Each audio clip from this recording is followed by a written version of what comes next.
Computerized Start is brought to you by my awesome patrons on Patreon, and by your tips and memberships on Ko-fi. These and other channel supporters make my live streams possible. You too can become a channel supporter with tiers starting at just $1. And as always, thank you for all your support, including sharing, chatting, liking, and subscribing. Now roll that famous logo animation!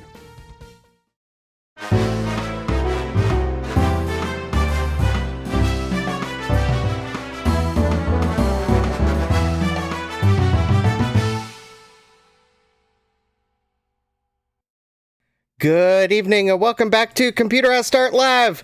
I'm your host, Justin D. Morgan, and apparently I was negligent in turning on the dinosaur, because old T-Rex there doesn't like to be deflated. Alright, let's boost his ego up right now.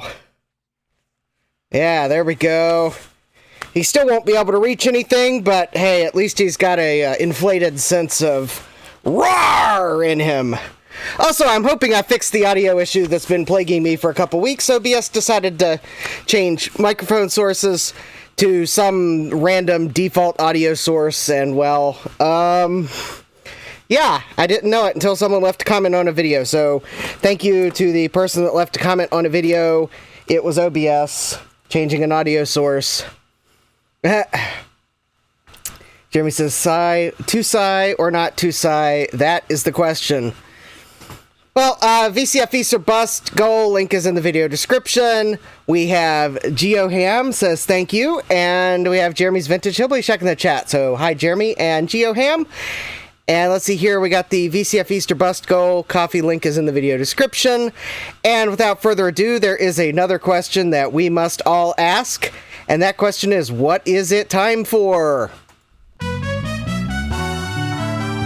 Ladies and gentlemen, it's time for our favorite segment, Wheel of Regrets. Here's your host, Justin D. Morgan. Hey, who comes up with these titles anyway?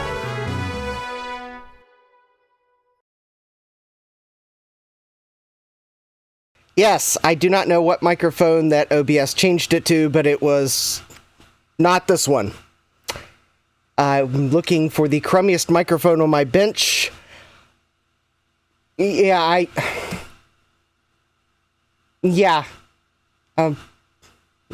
okay. Yeah, shame on you, whichever camera has a cruddy microphone. Alright. Let's see here. I have plenty of Wheel of Regrets. I kind of want to get through these in a time-efficient manner. And I have no idea why OBS decided to keep the still frame of the computer that was on my bench a little while ago. Find the other mic and file 13 it, I say. Well, it's probably a microphone that's part of something that I don't want to file 13. I just need to make sure OBS doesn't change the audio source again.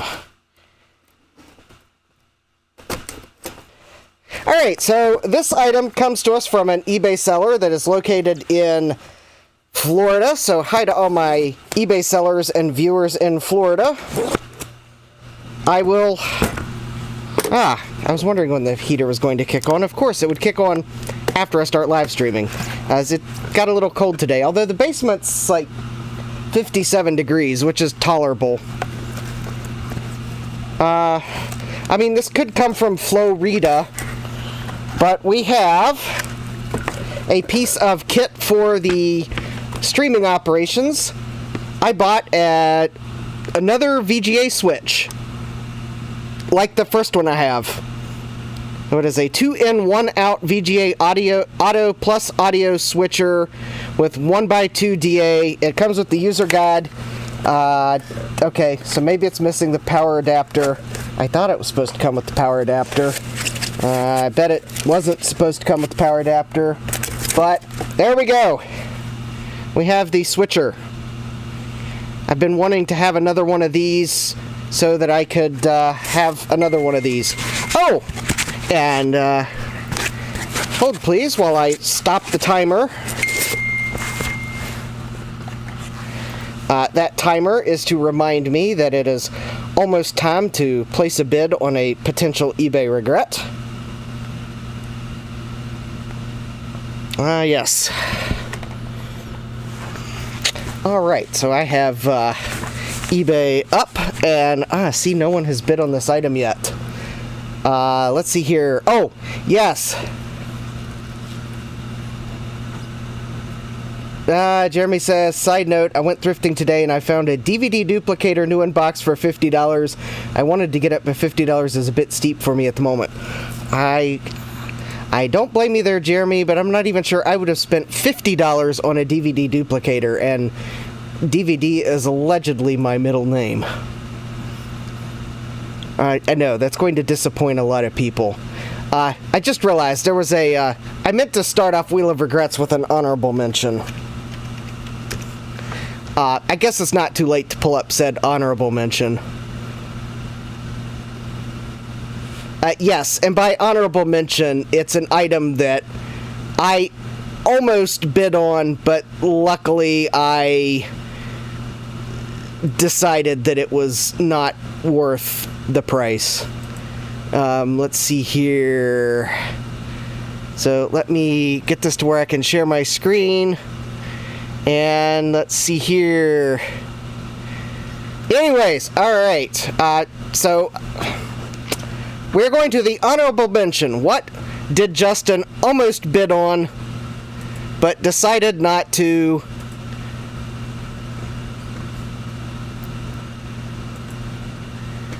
I almost bid on this vintage Apple Macintosh SE30 model M5119 with network card, parts repair only. Yes, this went for $39 plus $49.99 standard shipping. Now, you're probably wondering, but Justin, why did you not try to bid on an SE30 for what you could have gotten it for just a few dollars more than $39? Well, as you might notice, it's a bit custom. Just a bit custom. I mean, the paint job is not really in the greatest of shape. At least they did mask out the Apple logo. It would probably require a recoat. That Apple sticker that's way too new for an SE30 would have to go. I mean, it does have an expansion card in it, but super regrets, Batman. What has happened to this? And oh my, look at that SCSI port. I have to say that SCSI port, that right there sealed the no deal part, because I have a feeling this SE30 is just complete sadness inside.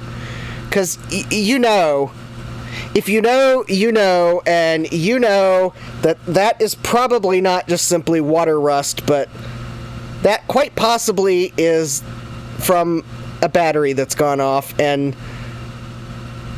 leaked all over the logic board. Potentially. Yeah, Jeremy says, I have a better face for that machine. Did that sink next to the Titanic? Yeah. I had to wonder here. I had to wonder if it did sink next to the Titanic. That is like some next level grunge. Alright. So, let's see here. Alright, yep, I'm going to attempt to... I have no idea if I am going to win this item on eBay. I'm not going to admit to what it is. I'm trying to get it really cheaply. So I am going to cut the bid extremely close. Yeah, I just sniped that bad boy. Alright. Oh, excellent! Alright, yes. I did win the item. It will probably be on a future Wheel of Regrets. Let me check it out real quick before eBay auto charges my default payment method because I do want to pay for this differently. And then we'll get on with the next regret while everyone stares at that puke-inducing SCSI port. Yeah, we're going to get that off the screen just momentarily here. I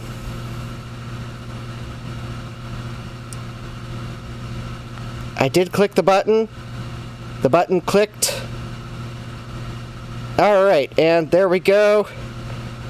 Checkout is successful.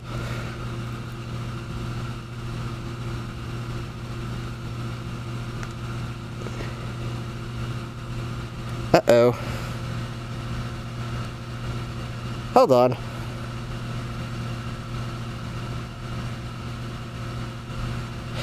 Oh, okay. I think I paid for it and then PayPal checkout glitched. Excellent. Alright, yes, that is what it's like to...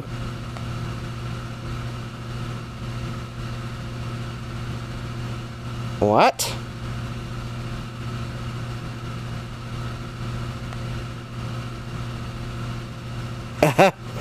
Okay, I think I know why the eBay checkout failed. I believe that the seller just canceled the auction. All right. Yes, I believe while I was paying for the item, the seller closed the canceled the item because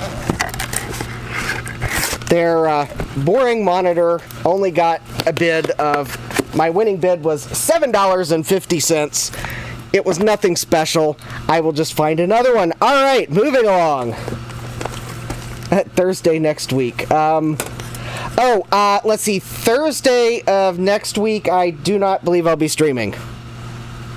Because I'll be packing my car to go to VCF East. Hi, Gutbomb. We have Gutbomb in the chat. All right. So, this is another item from Florida.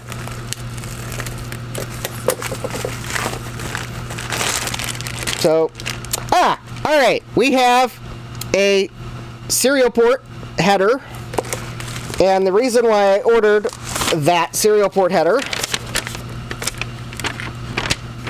is because it's supposedly wired for DTK serial ports, pinout serial ports, and not Everex pinout serial ports. So, all right, that came from Florida as well. GeoHam's asking, you can cancel an auction after it sells.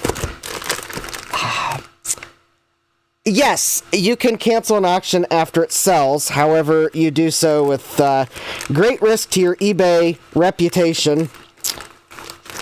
I will have to see if, by chance, eBay tells me what option the seller picked when they told eBay the item was unavailable. But sure enough...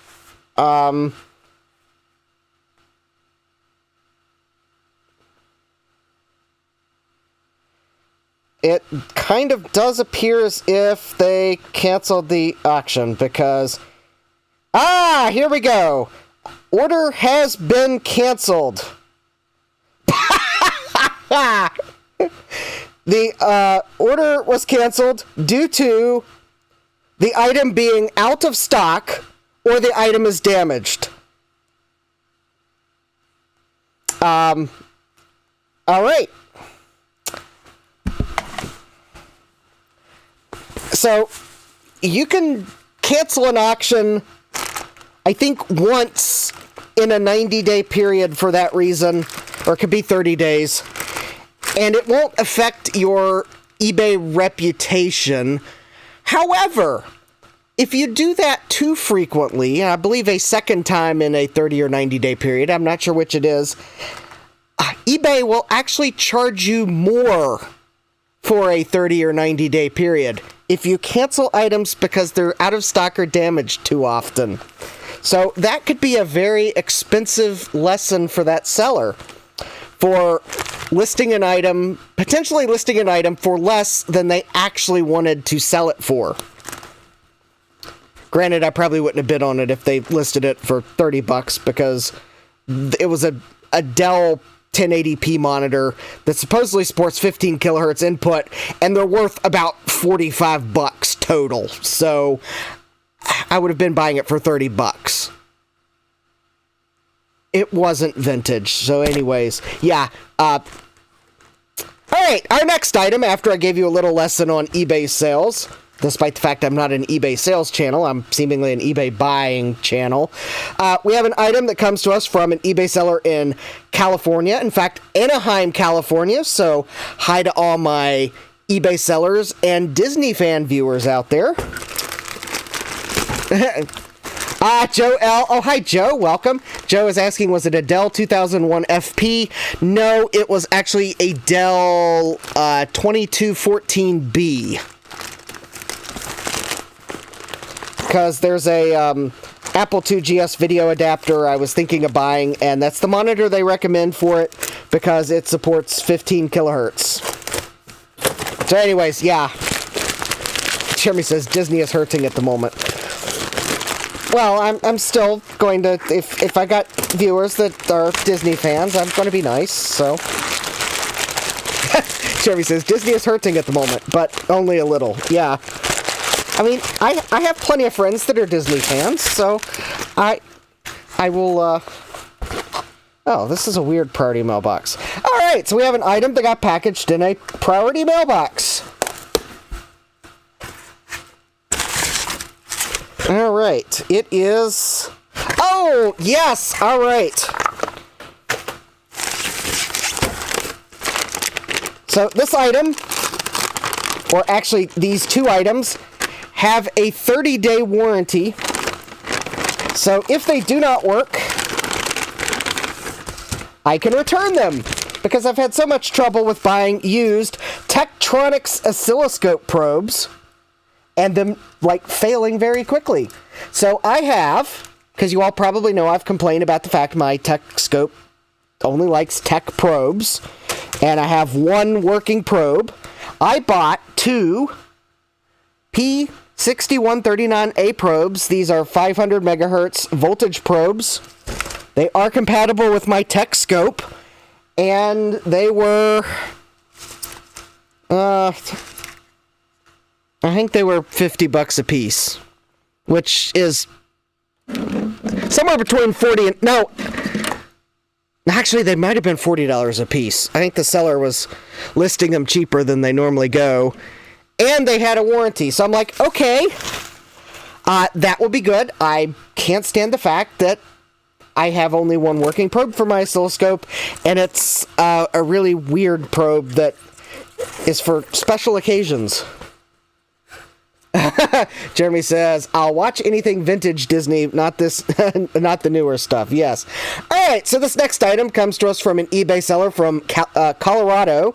So hi to all my eBay sellers and viewers in Colorado.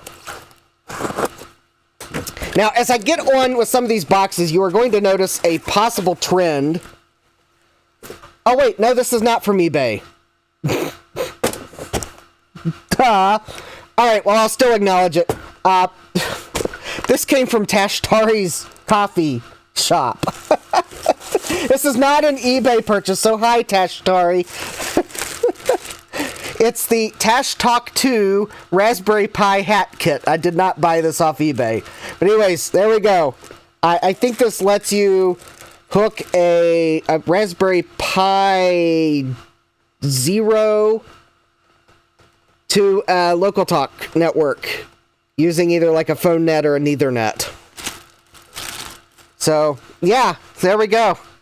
It's got the PCB, the headers, a capacitor, two microcontrollers pre-programmed with sockets, and the DIN connector. So, yeah, again, that did not come from eBay. I forgot that I had a non-eBay purchase in the pile of boxes. All right. This next item comes to us from New York. So hi to all my eBay sellers and viewers in New York. This would be from New York State, not New York City.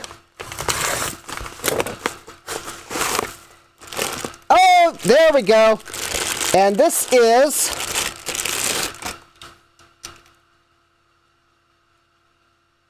an Upright brand power adapter that is supposed to fit a PowerBook 145, so yay! I haven't received my jcm-1.com order yet. That might be related to this adapter. It unfortunately is going to miss Macintosh probably. But anyways, hopefully in April I am going to look at a PowerBook I got at a swap meet and haven't been able to test yet. Alright, this next item comes to us from Missouri. So hi to all my viewers and eBay sellers in Missouri. And in fact, you know, it'd be funny if this came from the same street as Ron's computer videos. Because I recognize the city name. This did not come from Ron's computer videos. Which, by the way, Ron, I know you sent me something. You wanted to know when I received it, and I actually still have not received it. So I'll try to remember to send you a message at some point. In case you're not watching, because I think you're live streaming at the moment. But I guess if you do watch my live streams, I haven't received your package yet. The moment I do receive it, if I do, I will open it on the first live stream after it comes in, like I do everything viewers send me, but I unfortunately have not received it yet. So, hopefully that data point helps you, because I think you were trying an experiment.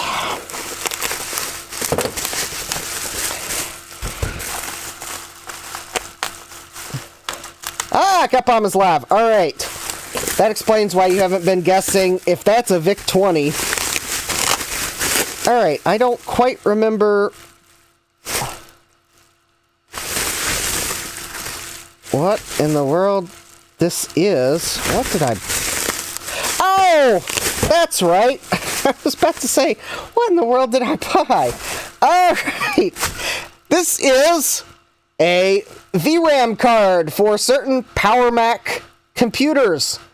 I was looking at the connector and I was like, what in the world? Did I buy some funky PCI card? Anyways, this I believe is the 4 megabyte model.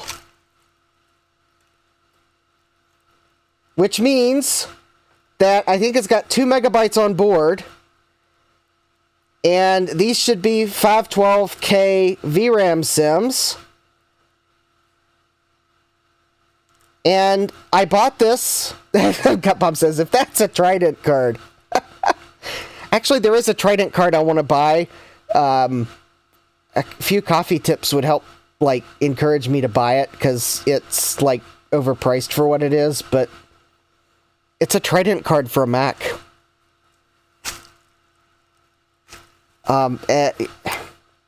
Anyways, so why did I buy this? That looks like it has a video capture chip on it. No, that is not a video capture chip. That is a RAM DAC. That is like a gigantic RAM DAC. Why did I buy this? I bought it for the VRAM sims. Truth be told, I didn't buy it for the card. I mean, I'll keep the card, obviously, because the larger memory ones are harder to find, but honestly, I bought it because I needed some 512K VRAM sims. And I won the auction at for $31. So, yes, of course I'm going to keep the card, but I'm going to use the VRAM sims for a couple Macs that need a VRAM sim. Just truth be told, I can always put more in it later. But, yeah, I bought it because it was a cheap way to get some VRAM sims. Alright, as we go on to further boxes, I'm hoping you will notice a trend here, because I think... I don't know what to open next. Alright, we'll just go for the horrifically piled up stuff behind me. Alright, this next item comes to us from Tennessee. Sweetwater, Tennessee. Isn't there a music shop that's located there? Anyways, hi to all my eBay sellers and viewers in Tennessee. Oh, here we go. We have a set of vintage speakers. Now, no being jealous of my Labtec speakers, because these are my Labtec speakers. Hopefully there's no batteries in them, and I am going to have to buy a power adapter for these because I am not going to be using batteries at VCF East. But I believe these are the speakers I bought for my first PC. After looking at many pictures of vintage speakers and trying to find speakers that had a grill that still had a bezel at the top, because there are so many that have the grill goes up to the top. And while the picture is blurry and I couldn't quite tell if it was a metal grill like this or fabric,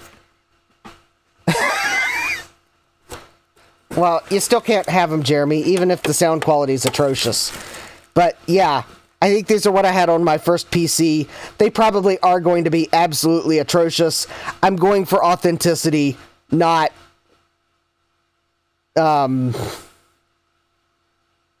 audio fidelity. There we go. Yeah. So, high school me bought atrocious speakers. Yeah. They're probably going to be quite regretful. But anyways. Set of Labtecs. Yeah, they might be classics, but they might also be atrocious. Yeah, I don't remember them being particularly good. I think high school me might have also realized that I needed a set of speakers, but could always buy a better set when I found one that I liked. But sometimes having speakers so you can hear your brand new computer is the first step. Alright, let's see here. The next item we have comes to us from... Actually, I think I'm going to go for this package because it is dangerously tilted backwards. From an eBay seller in Oklahoma. Oklahoma, Oklahoma, where the wind comes whipping down the plains. I can't believe I still remember the first beginning of that song. That I would have sung in 4th grade chorus. All right. So hi to all my eBay sellers and viewers in Oklahoma, and I am sorry that I probably was a bit rusty on that song. I haven't sung it since 4th grade, folks. All right. Oh, looky here. You know, it's amazing that I get all this priority mail packaging and I don't even have to call the post office. This is wonderful. Also, that's not how you're supposed to do it. Oh, this is truly wonderful. All right. So if anyone has any doubt, 2 power supplies, and these are quality, folks. These are quality, or at least one of them is quality, because the box was sent by cubic weight, so I don't even know what they weighed it as. Great. Okay. This power supply is downright heavy. I wish I had a postal scale down here. Oh, that would explain the weight. So this first one is an Ablecom 300 watt redundant cooling switching power supply. Oh, fan fail overtemp warning. Cool.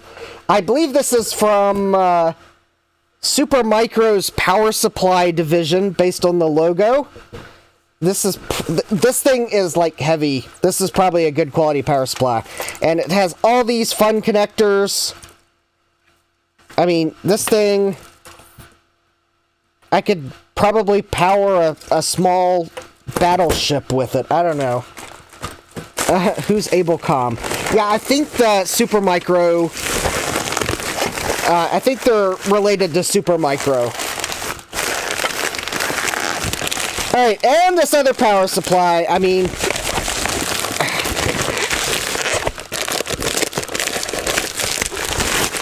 you know what's mad, dog? You can still find these Mad Dog power supplies on eBay for, like, pretty cheap. Now, granted, This one's actually decently weighted too. I think it might have an RGB fan or two in it, because those fans are clear.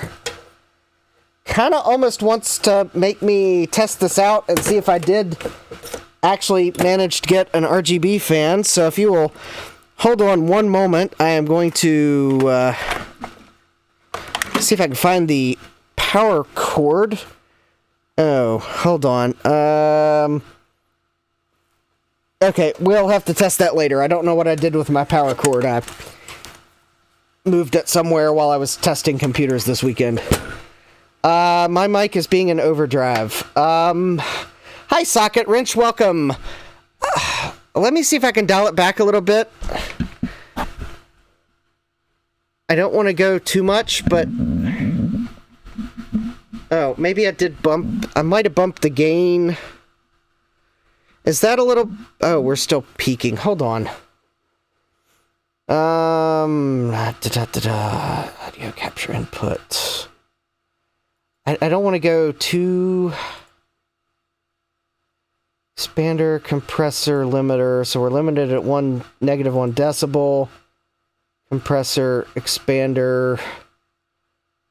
Well, those are about the correct... How about let's...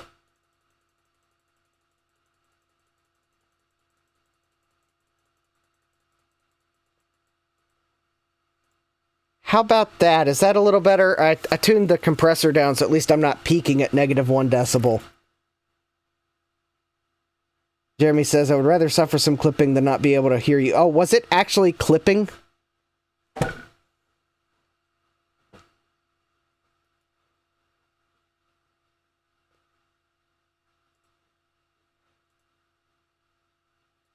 I have so much trouble with audio, and I try to get it right, but I'm trying not to clip. That's the problem. I think the gain may be set up too much on the microphone. Oh, wait. Which way am I turning it? Oh, I am turning it down. Alright, I don't want to... Oh, I think you should still be able to hear me. Okay, Socket Wrench says I'm no longer clipping. Alright, that was at least... I didn't want to clip. But I'm trying not to turn it down too much. Jeremy says, please leave it be. Alright, well, okay, I turned it down a little bit, but hopefully you can still hear me, Jeremy. I was trying to walk the line of not clipping and not turning it down too much, because at least as I'm looking at the meter in OBS, I am nailing where the audio should be. You're supposed to actually have your audio at about... Okay, Jeremy says I'm fine. Alright, alright. Gutbomb says, Mad Dog power supply. Jeremy says, I've had a few Mad Dog power supplies, and it's a bit of Russian roulette if they will work dependably. Well, it's not about the end result. It's about the weird branding. Yeah, it might be totally unreliable. The wire gauge kind of scares me on it. Compared to the server-grade power supply, you can probably see the difference. It'll probably be fine for the purpose I bought it for. Alright, so we got 2 power supplies. I got them cheap.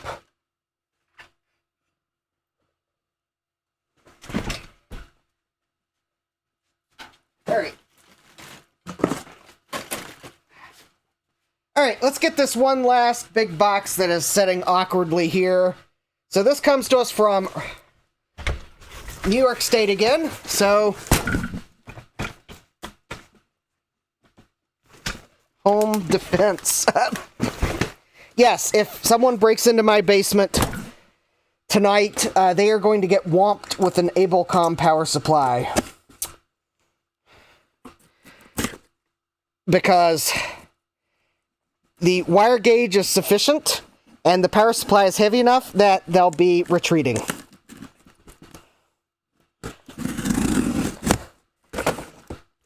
For sure. Alright. So, from New York State representing a second time tonight, we have a ball of bubble wrap. I love balls of bubble wrap. this theoretically means they cared enough to make sure that I didn't return the item because it arrived damaged.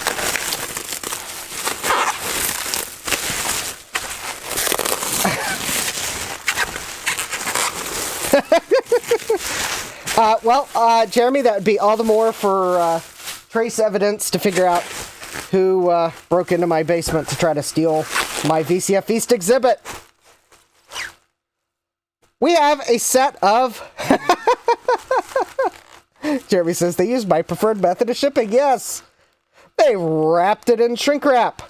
They put bubble wrap around it. And then they wrapped it in shrink wrap again. And we have a set of Harman Kardon vintage speakers with the power brick. All right. Excellent. I hope they work. All right, I will set these to the side because, yeah, Jeremy says the wall wart can be hard to find or replace. Yes. Because of the theme of VCF East, I needed to buy some speakers. Hence why I bought a set of speakers like the ones I used to have on my first computer and a set of Harman Kardons for other things. All right. All right. I think we're going to hold that one a moment.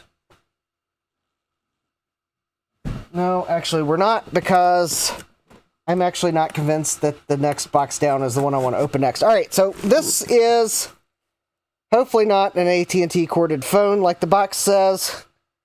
This comes to us from an eBay seller in Rhode Island, so hi to all my viewers and eBay sellers in Rhode Island. I don't know why, I seem to find a lot of eBay sellers in Rhode Island. I don't know if maybe that's because they get the...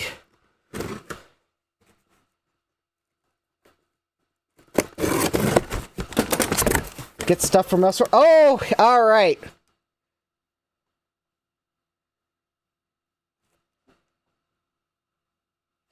Jeremy says, do you need another set? I have one very tiny set handy.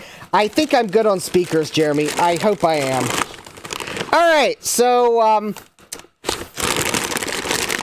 I might need my head examined after this item. But we have... Actually, we have a new contender for home defense throwable items.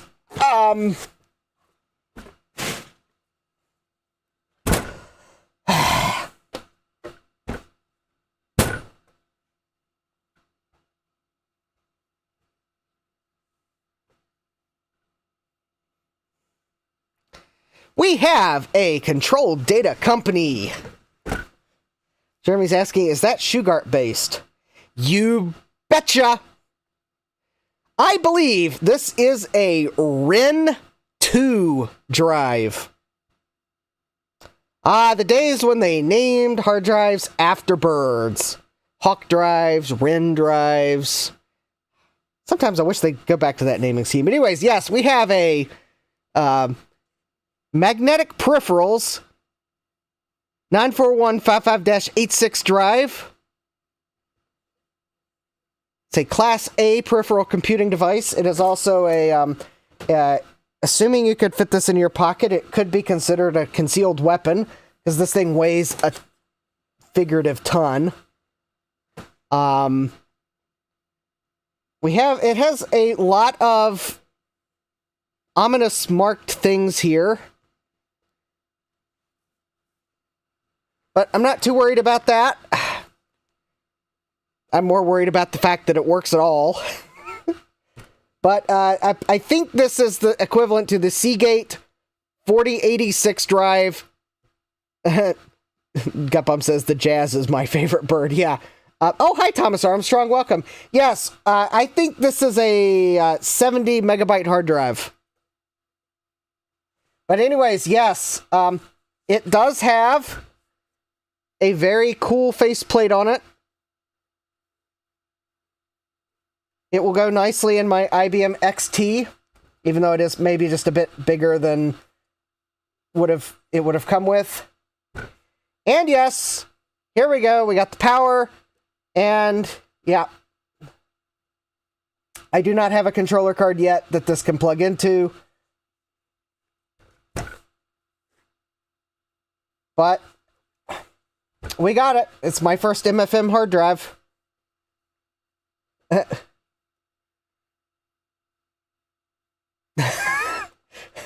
Jeremy says they may have stopped going for bird analogies to get away from those who believed computers are for and from the birds.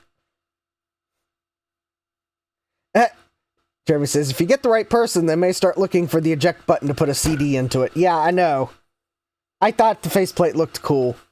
Okay, even if the drive doesn't work, I will somehow reuse the faceplate and make a 3D adapter so I can still put the faceplate in and use the LED for solid-state storage, because this is quite honestly a really cool-looking faceplate.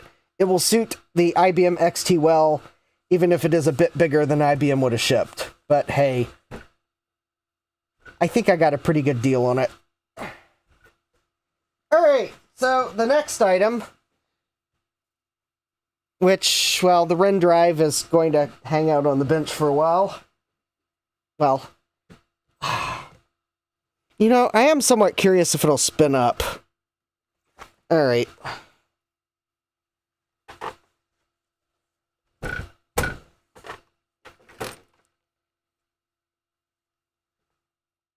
Alright, I guess,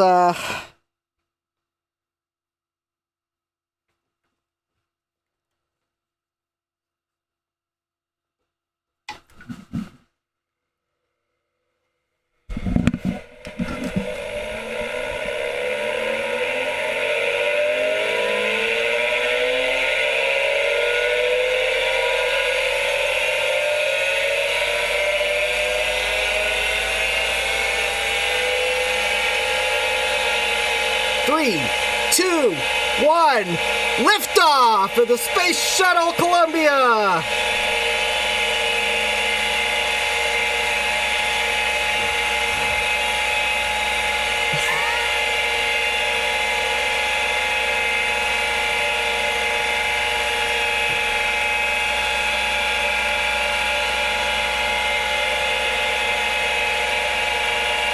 Wow. That is epic. Uh-oh. It's spinning down. Oh, I think it's flashing an error code. The one thing I didn't hear was the heads. I didn't hear the heads engage. Probably, I probably will need to oil the head assembly. Yeah, the LED's blinking. It's probably because the heads didn't disengage.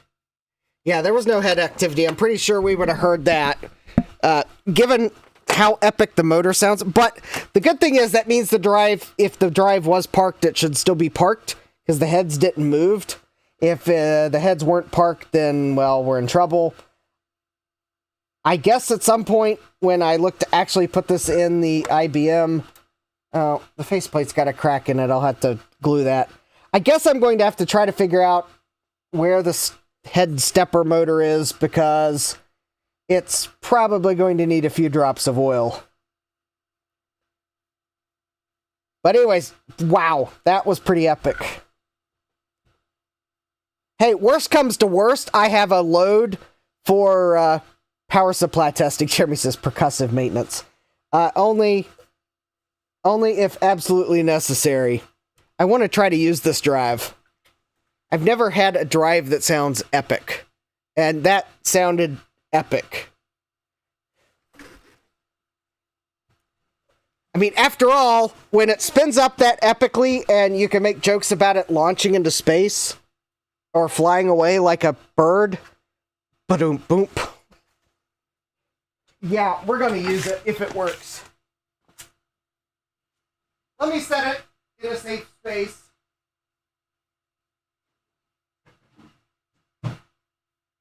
Somewhere where I won't push it off onto my foot by accident. Alright, it is setting on top of a very sturdy computer. It's MFM, Jeremy. It is not RLL. It is MFM.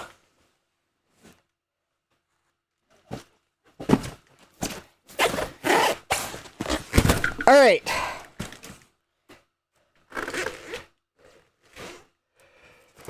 Okay, we have the next package from an eBay seller in Michigan. So, hi to all my eBay sellers in Michigan and viewers.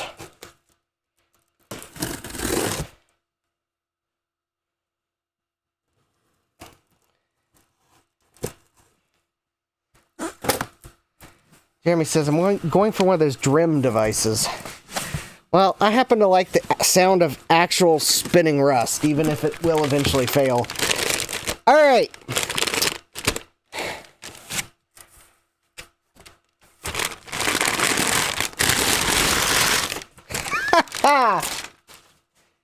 Did I mention the theme for VCF East was the sound of vintage?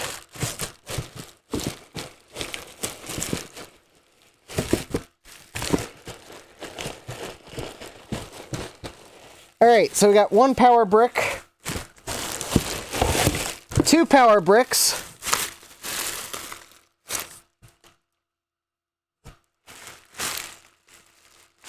and two more sets of Harman Kardon speakers.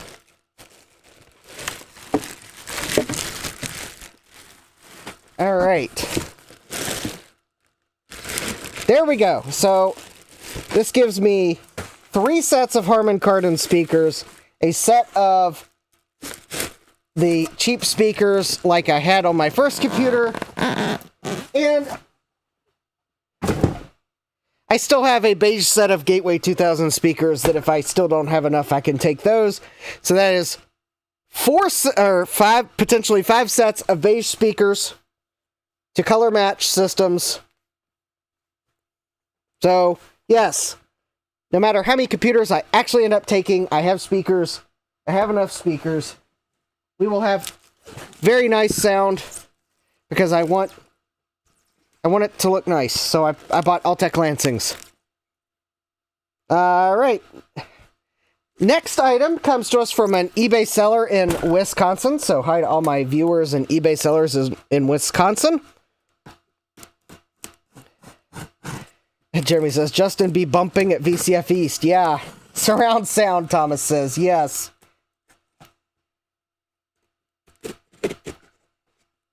Oh, and Joe L is asking, were those new old stock speakers? I don't know if they were, but they honestly look like it.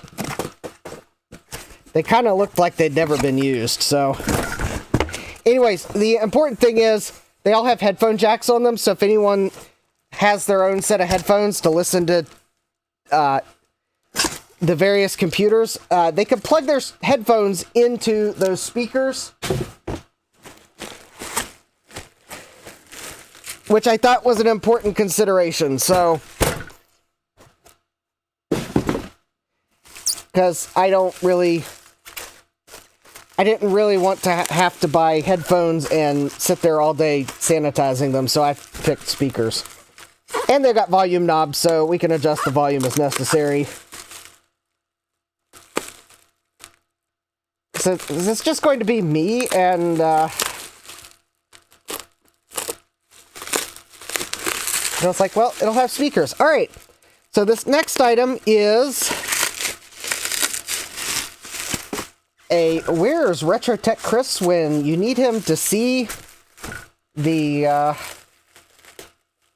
All right, so if last week you'll remember I had an LTE 5000 and I was having trouble remembering what the specs were.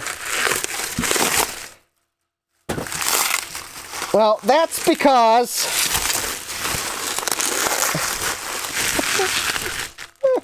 SadMac356 says, beige. Hi, SadMac. That is because I almost immediately, after buying it, saw this one on eBay for a ridiculously low price.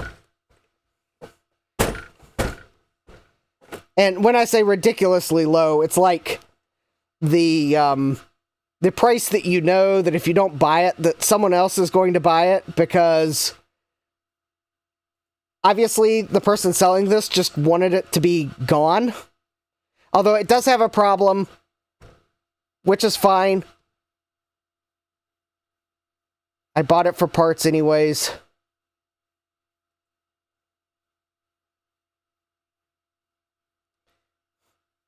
Yeah, I bought it for a total of $30.11.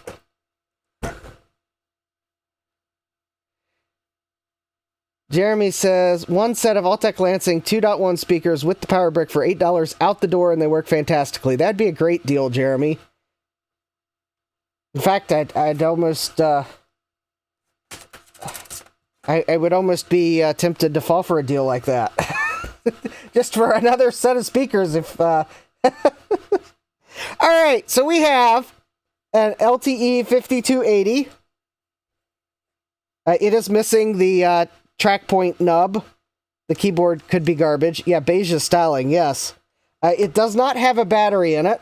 It did not come with a power adapter. I believe it does not have a hard drive in it. Nope, no hard drive. But it does have a CD-ROM drive.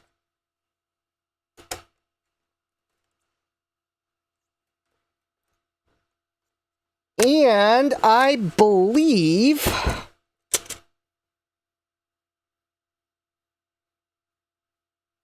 How about let's just power it up? I might have an LTE power adapter, like, right here. Okay, we'll power it up momentarily.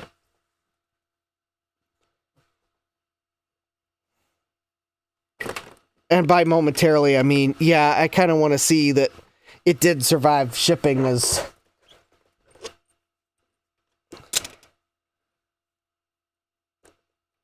well as it could have. All right.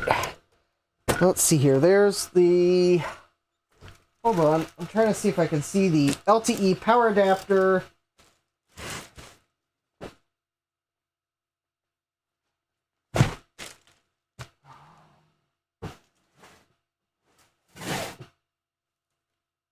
I don't know. Let's see. Where? Where? No power cords. Alright, we'll have to defer that. I don't know where my power adapter went. Oh! Oh, are those the speakers you bought recently? Yeah. Oh, yeah. That's right, Jeremy. I remember you saying you'd bought a cheap pair of speakers. Yes, that was an excellent deal. Yeah, I thought you were, yeah, I forgot the context. Yes, so no, I'm not trying to buy your set of speakers to listen to my stream. Far from it.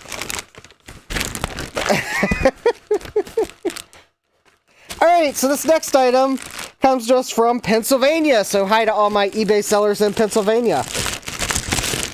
And I think there's a priority mailbox inside of this bag. How did I guess? How did I guess? So, hi to all my eBay sellers and viewers in Pennsylvania. I promise you, we're about to the end of the pile.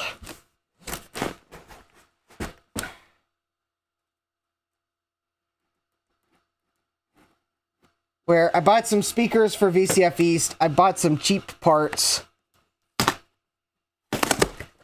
And then there's this. Yeah.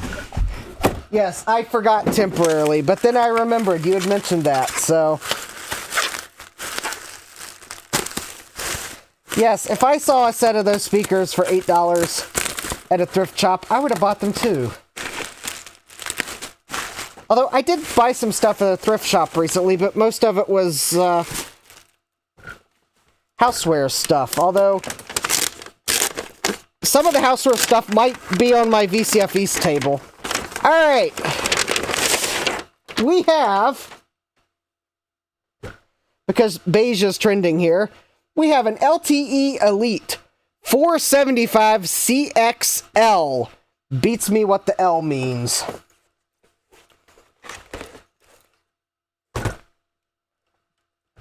But I'm hoping that this will let me get my 475 up and running. This is the active matrix display. I think the keyboard feels in pretty good shape. Alright, I hear a little plastic rattling around, but we do have a hard drive in it, so that's good. Oh, no, wait a minute. Strike that. There is no hard drive in it. What I'm hearing are the screws.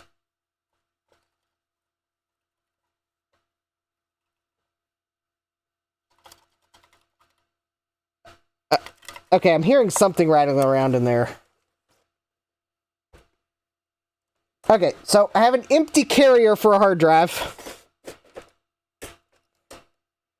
We have a Citizen floppy drive that will probably not work. And we have a battery.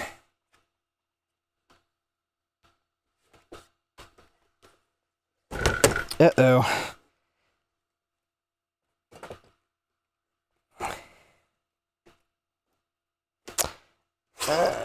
Alright. So I may be taking two of these apart to make one work. This battery is just a little bit stuck, which is never a good sign. Oh, wait a minute. Oh, there we go. No, I think the release mechanism's wonky. Okay, good. It has not leaked. Alright. I thought it was stuck because it was, like, had leaked and was welded in. But no, it's just the release mechanism's a bit wonky. Alright. For these batteries, if the battery isn't fully pushed in, then the button won't release it. So you have to push the battery in and then push the button. Nope, the battery is... I do not believe the battery is poofy.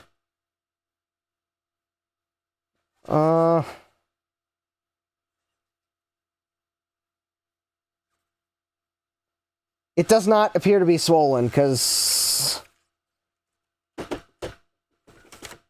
it's going in fairly easily. Anyways, hopefully I can use this to get my 475CX up and running. Because my 475CX has a display problem. Alright, so yes, two Compaq LTEs. And last but not least, this comes to us from Missouri. So I think had a couple states tie for potential regret destinations this week. And we're closing this out with this should be just a cheap part.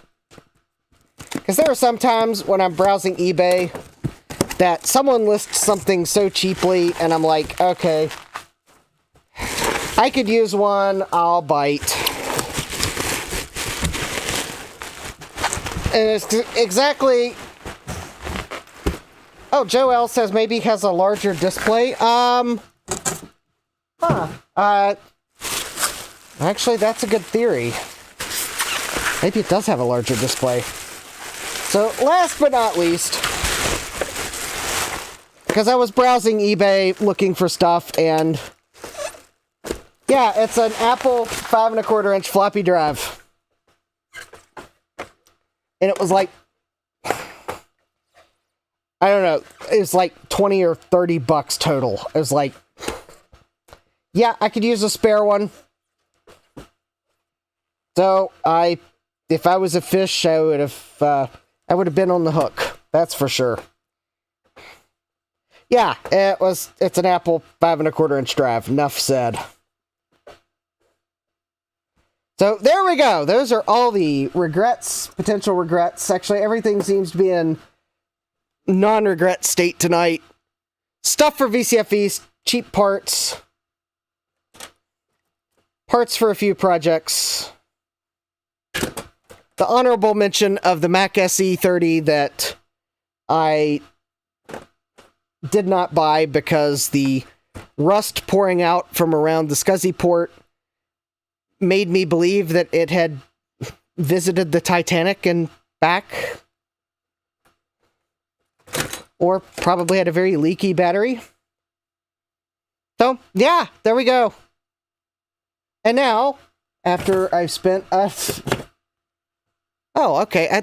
Actually, we only spent an hour opening stuff. Good. I thought I was far enough behind that would take longer, but it's probably what happens when you don't test things.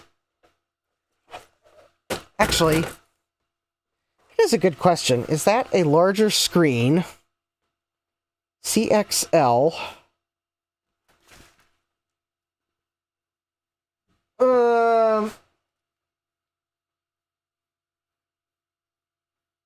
I don't know. We'll find out next time, or another time.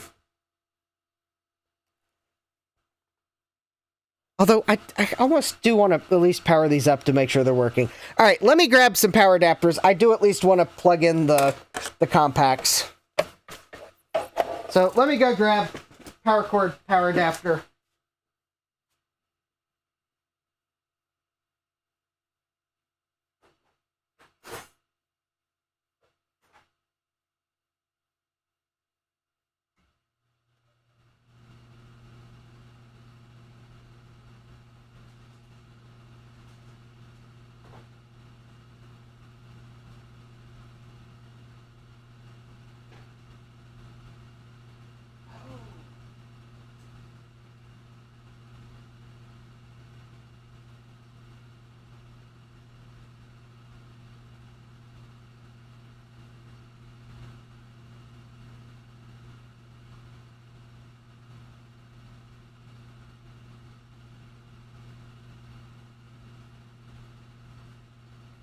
Oh, there it is.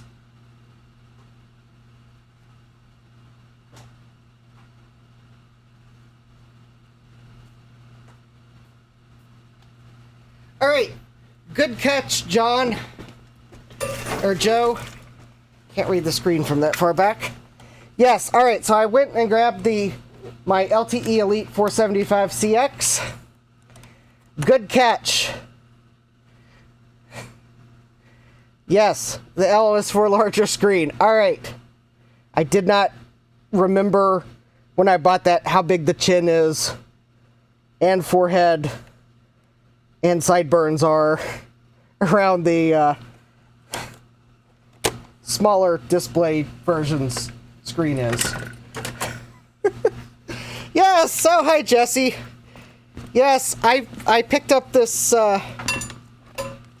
475 CXL to maybe try to make my CX run better, and well, actually I think the CXL will probably become the new target for restoration because it's got a larger screen and these eyes aren't getting any younger.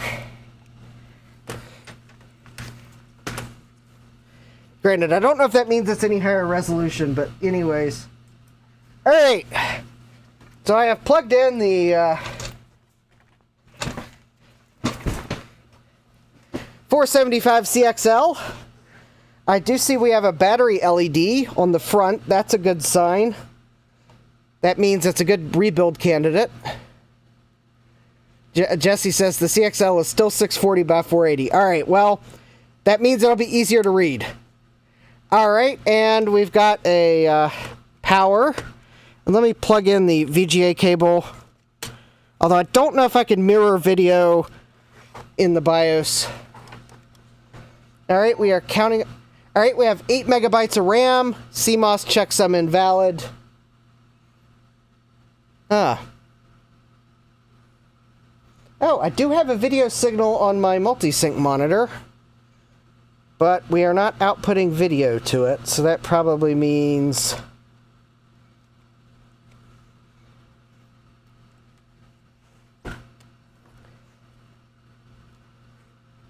the backlight's kind of dim. Alright, it is probably waiting to time out on the disk because there's no hard drive in it. Alright, so we have a 168 error, CMOS checksum invalid, a 1782 error, disk controller failure, but there's no hard drive installed, a 163 error, time and date not set. Following configuration options were automatically updated. I guess we'll save changes.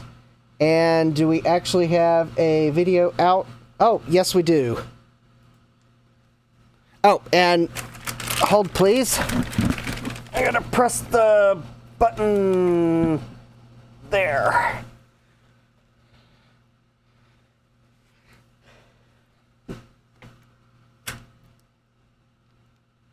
It started outputting one when it rebooted from saving the settings. I don't remember how you get into the BIOS on these. Is it like F12 or F10 or F2 or hold 14 keys down at the same time?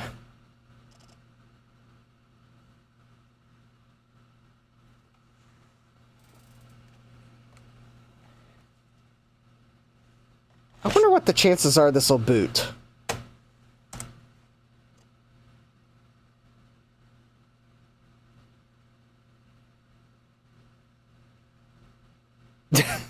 Okay, that may not be a bootable disk. Or that might be a totally bootable disk, but the belt in the floppy drive is beyond borked. I've got another floppy disk on my bench that... Oh, no, it fell off my bench. I don't know where it fell to. Maybe that was the bootable one? I don't know. Oh, Jesse says F10, but you need a hard drive with the diagnostic partition. That's right. Okay. All right. Okay, well... Very good. All I wanted to see was that the computer started to do the things it's supposed to do when it's a LTE laptop, so we'll go with that. It's probably functional enough to serve its purposes. All right, so now let me go to the 5280 that I bought for a total of like $30.11.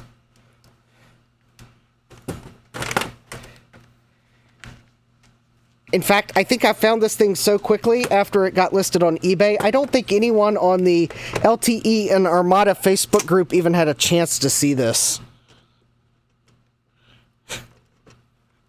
Or maybe they did, and then it disappeared. I don't know. I was about to post it on that group, and then I looked again at what the price was. I was like, all right, I'll buy it. It's at least worth the parts to me. All right, 3, 2, 1... Yeah, I sniped it. All right. Oh, there we go. All right. I don't know if you can see on the screen this white line. That white line is not supposed to be there, and it's probably the ribbon or something failing in the display. But...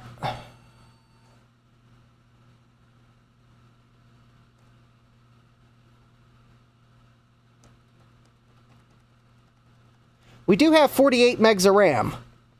So, worst comes to worst,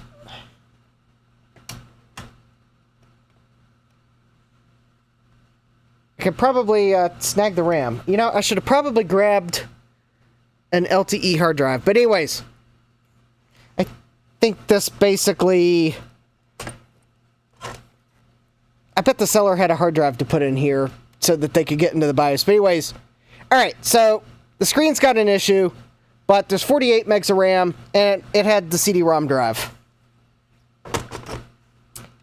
And no free CD in the CD-ROM drive. Yeah, terrible viewing angle, I know.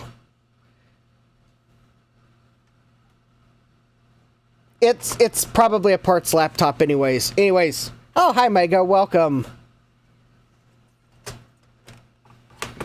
Alright, and there we go. So it looks like my LTEs that I got for... well, one for parts. Oh, Jesse says the LTE 5000 does not need the diagnostic part. Oh!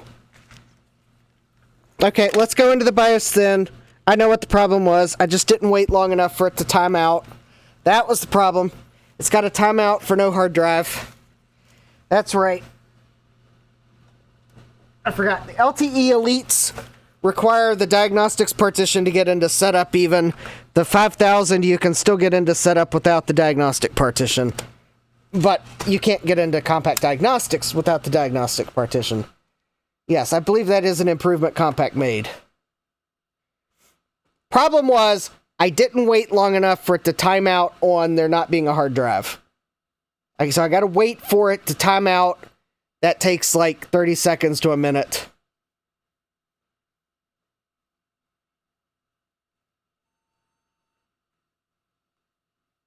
Oh, or the keyboard's bad. Oh, it could totally be the keyboard's bad.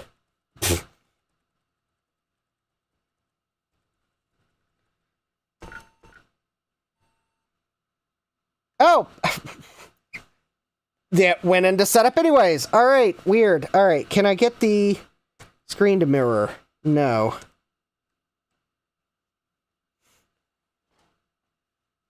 Jesse says BIOS 7.32 can cause that hang. Alright, what version do we have? We have... I don't know what version we have. System ROM date 11/15/96.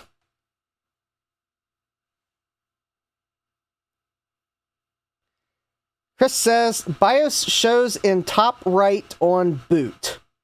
Oh, hi Chris, welcome.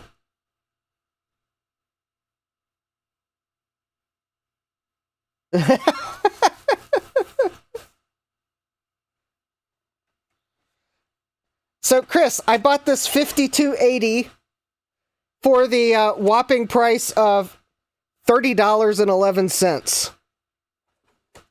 48 megs of RAM and a CD-ROM drive, although no hard drive, though. And it's got a white stripe on the screen. Chris says, Chris is here, but Chris is very tired, so Chris will not stay long. And he says, noise on the price. Vega says, I want a beige laptop. Should I look for a Compaq LTE something? That would be one good model to look for. I certainly think the LTE is a neat series. Chris is going to tell you the rest of the story. There probably are others, though, that may be a better choice. Let me grab a boot disk here.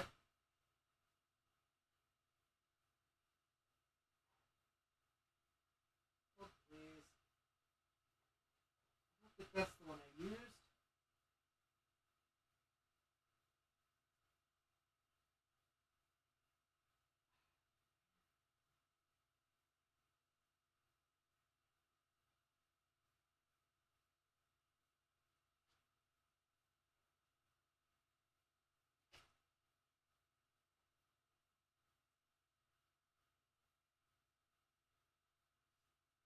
I'm trying to look for the LTE boot disk that I used last week.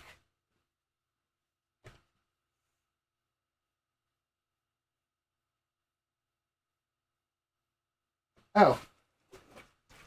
Alright, so there's a floppy drive. And speakers, boxes, bubble wrap. There we go.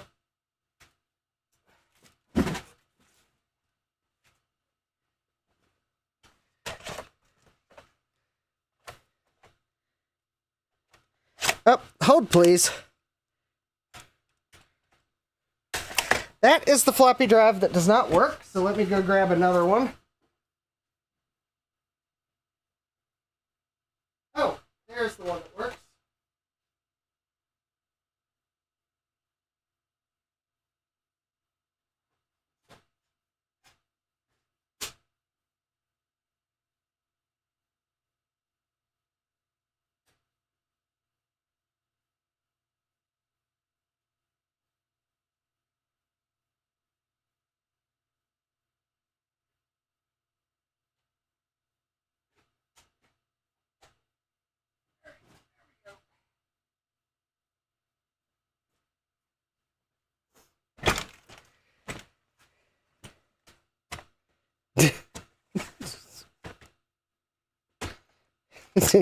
Jeremy's asking if I had to go to the bank to borrow $30.11.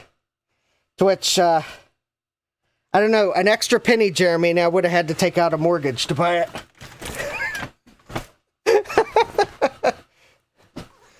All right. Just shut down, silly system. All right. Gibbs is asking, did it, Jesse's telling,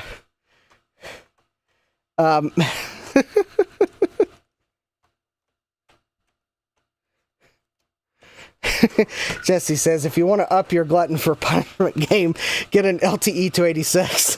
Hi, Kibbs. Welcome. Kibbs is asking, did it explode yet? No, it has not exploded yet.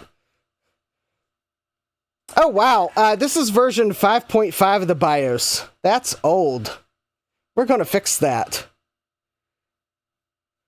Chris says, I have 2 LTE 5000 systems running nonstop this month for Macintosh. They are on the Global Talk network. Yes, Kibbs is here. Yay! It's been a while. Kibbs, welcome.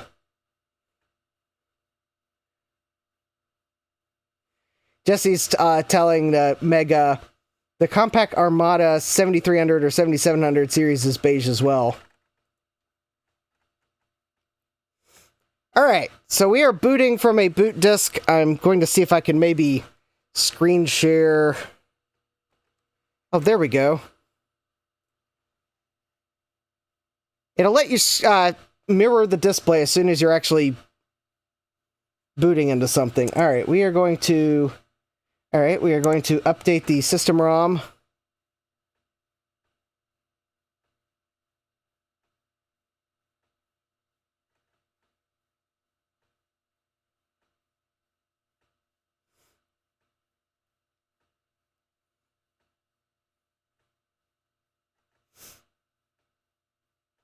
Chris says, this is a very slow process. Yes, that is fine, but we must update the BIOS on all the LTEs to 7.2, because that is the best BIOS. It is not the latest BIOS, but it is the best BIOS. The latest BIOS hangs on boot. Capom says, this is a weird-looking 2SI. Alright, the 2SI will come off the shelf in a moment. Alright, so we are going to write...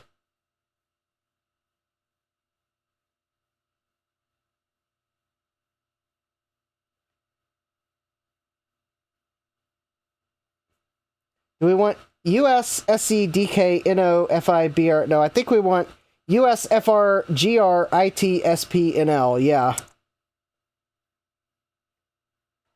Chris says the LTE 5000 series was actually not designed by Compaq.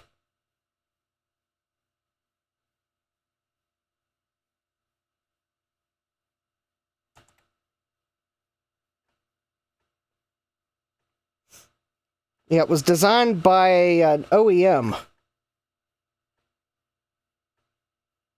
And I think if I remember the history correctly, that Compaq wasn't particularly happy with that OEM, so they did not hire them for the successor computers. Yeah, Inventec, that's right, yes.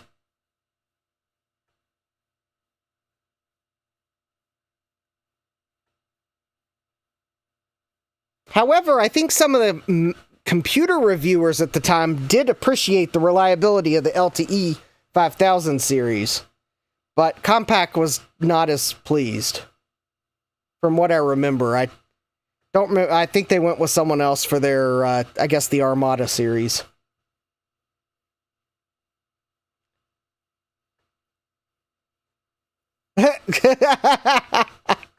Kim says, so I've been away for long enough that Justin sprouted a beard. Yeah. Alright, if you continue, your firmware will be reprogrammed. Yes. We want to reprogram the firmware. We want the good version of the firmware. That way, if I use the parts, it's got the good version of the firmware. Please remove the ROM pack diskette and cycle power on your system. Alright. Alright, I will unplug it for good measure. We will wait a couple seconds to make sure it is powered down completely.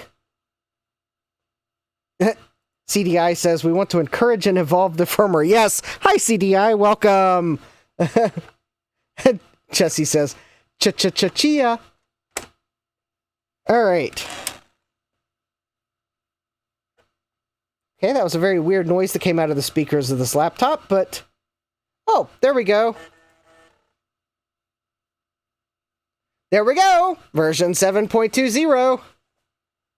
Hey, wait a minute! Oh, hold on. I was about to say, wait a minute, the white stripe disappeared. Of course the white stripe disappeared. It's not on the... It's, it's only on the, internal panel, so... Of course the BIOS update wasn't going to fix that. Alright. Cool, alright. So, very good.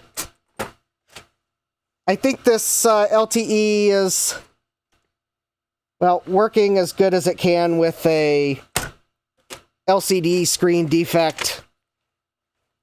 But it does have 48 megs of RAM, which tells me that there's a 32 meg RAM module in it, so I'll probably steal its RAM to make another LTE have more RAM. If its keyboard's better than another one, I may take its keyboard. And I mean, there might be a chance I could fix the screen, but...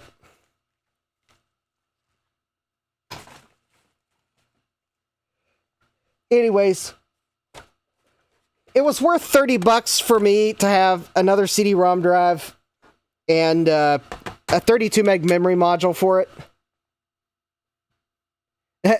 Kib says it's a speed line.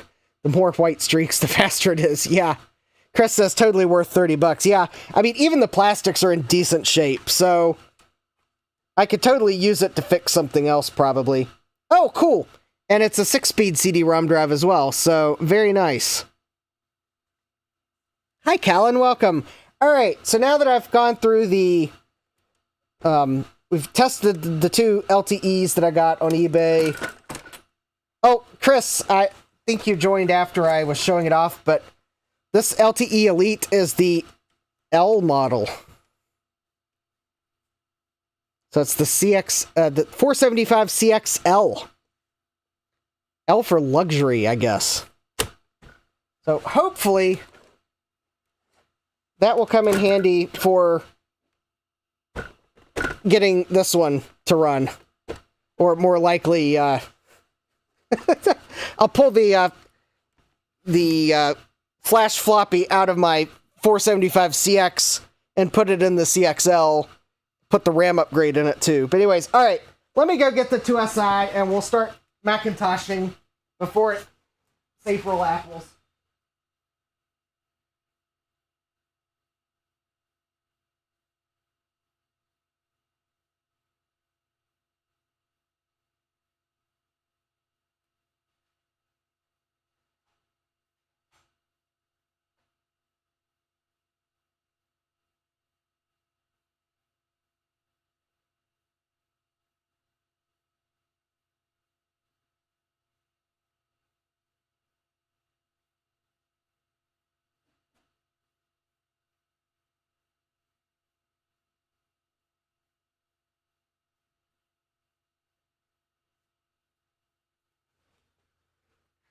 Alright, you all were probably thinking the IIsi was a lie, but no.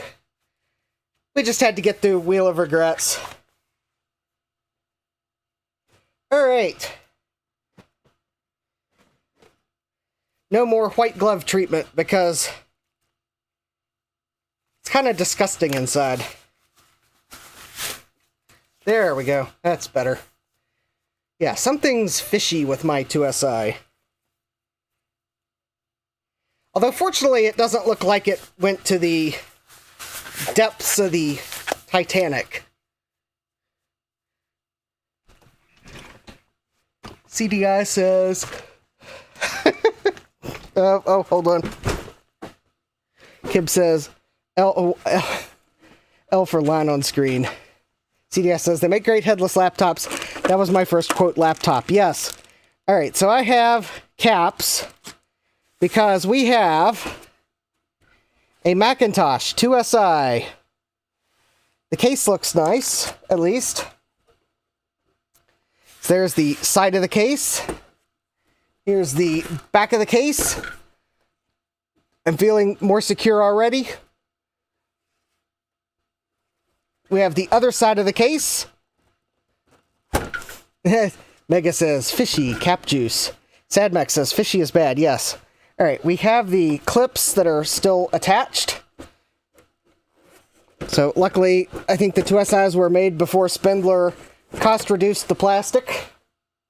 Although I think it was more of flame retardants as well. I do not know who Deb Kushik-Gobbin is, but it is no longer Deb's personal property. I bought it on eBay. I'm hoping Deb does not regret selling it, because, well, it's mine now.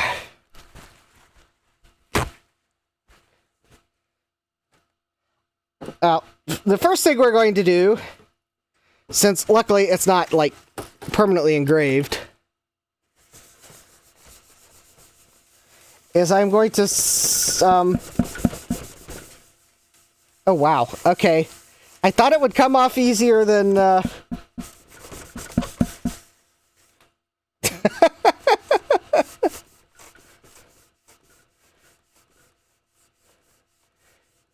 Sloopy says, IIsi is newer, but IIsi is faster and has NuBus slots. Yes. Yes, the IIsi was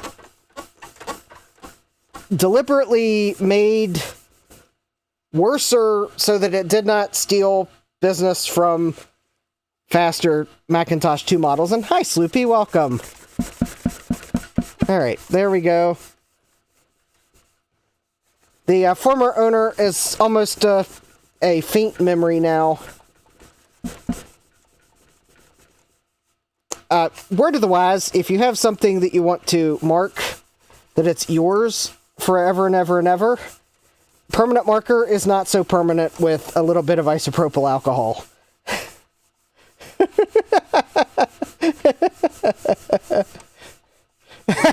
Jeffy says, when all else fails, break out the spray paint. Don't make me bring up tonight's honorable mention Wheel of Regrets entry that I did not buy because $39 was too much. Yes, it was a Macintosh SE 30, and $39 plus shipping was too much. And now everyone's probably like, no, Justin, you should have bought it. No, it looks like it went to the Titanic. There's like rust pouring out from around the SCSI port. It was bad. In fact, I think the reason it went for only $39 is because most people saw how bad it was and probably realized the battery had gone off.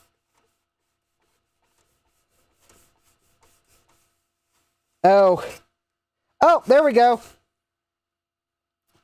Well, I almost got the marker off. Of course, you're probably wondering what in the world I'm erasing anyways. Well, it's almost gone. I'm surprised no one was wondering what this was. Yeah, Mega says, I found alcohol loses its strength in those bottles with the push dispenser, so I always put the alcohol back in the container it came in after. And imagine the insides are clean, yeah. Alright, so we are going to... Well, I'm going to eventually remove this, and then you will see what this is. I have removed the battery. I think there was a battery in it when I got it, and I removed it. There we go. So, Deb was protecting her personal property, which also, if she was wanting to make sure the computer was marked as hers, I don't recommend marking the NuBus adapter that is totally removable from the system as the sole item for marking that it's yours. But yes, this IIsi has the NuBus adapter. We will need to recap it because this cap has leaked. I don't know if I have a cap on hand to do it. Oh, it's a 47 microfarad 16 volt. I may actually have something on hand to do that. But I'll have to remove the board from that and clean that up and recap it. As for the writing, it's all but a faint memory. In fact, actually, if I got another paper towel out, I could probably... Well, actually, I think now it's, I guess there's a difference in the metal where there was writing on it and where there wasn't, because it probably aged, or, it tarnished differently, because even though this looks shiny, I suspect over the years it has slightly tarnished, but I wonder if the marker protected the metal underneath from some oxygen or something. I don't know. Anyways, alright, so moving along, we have the Sony power supply that probably will smell like fish the moment I open it up. We have, luckily, no battery leakage. We have no ROM sim. I'm hoping that's not a problem. We have sims. I don't know how much memory this is. Kib says NuBus. Nothing is like MCA. Yeah. So we got a hard drive. It's a Connor CP30170E. I believe that's probably going to be a 170 megabyte. Or thereabouts. Maybe 160. And a floppy drive, and I can definitely see we have some electrolyte leakage on the motherboard, logic board. In fact, I'm not going to attempt to power this up before a recap, because I'm fairly sure it is, these are usually in dire need of recap. Alright, so now I gotta try to remember how in the world you take an a 2SI apart, and remember is probably not the correct term, because it's not like I've disassembled one before to have done it before to then remember. This is going to be slightly scary. Alright, let's see if I can, alright, maybe, oh, I think I see here. Alright, so let me get the floppy drive out. Let's see, I think the floppy drive should come out if I carefully bend those two tabs back and lift straight up. Alright, I think the floppy drive looks reasonable. It's dusty inside, but I don't see signs of moisture, so hopefully that's a good sign this wasn't stored in a barn. Alright, oh, hard drive clip is broken on one side. I take my comment back about spindler plastic. Alright, so let's unplug the SCSI cable and power. So there's the Connor hard drive that is like Schrodinger's cat. It is both alive and dead until we plug it in and power it up. Ah, Joe says floppy out first, then power supply. Yeah, that might be...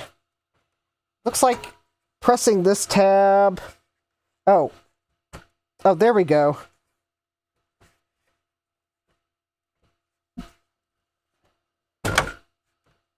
Here we go. Okay, so I think there's something I gotta press on the side and a tab on the back, and then it should pull straight out, I think. Oh, okay, hold on. Maybe I gotta remove the fan first as well.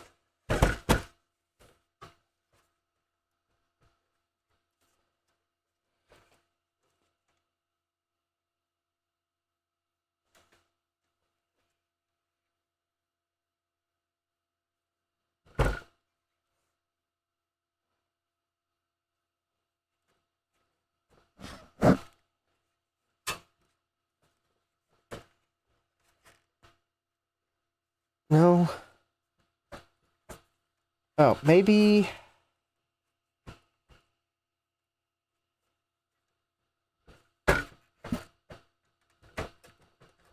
Oh, maybe there we go. There we go.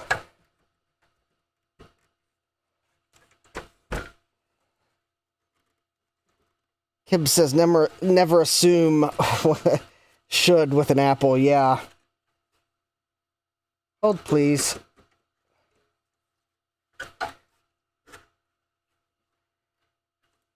Alright. Something...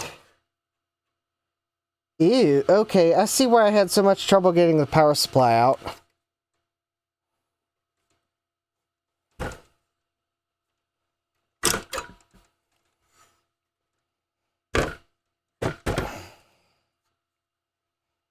It's never a good sign when the power connector is green with wet electrolyte on it.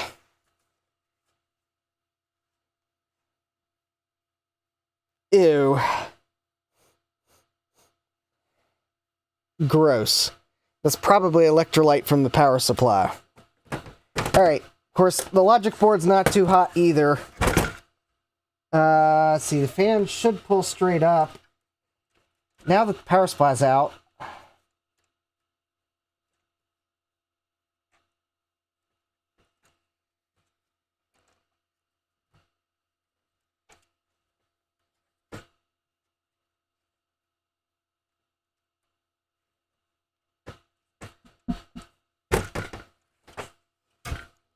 Yeah, it's not turning on today, that's for sure.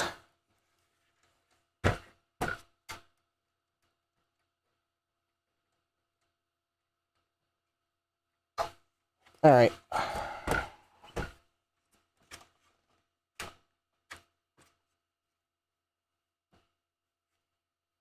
There's tabs at the bottom of the fan.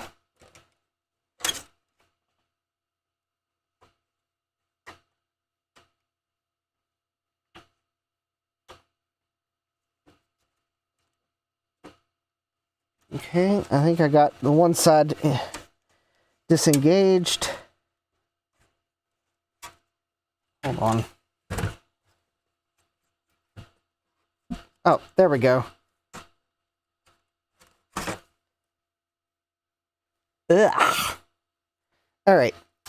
Press the puke emoji key for to pay respect, because this thing is... This thing has had capacitors puke all over it. All right. Ooh. Actually, there's some, there's a missing capacitor on the logic board. All right, I'm trying to find the screw that oh, no, it's probably not screwed in. It's probably these two tabs here. And then I think the board should slide straight back.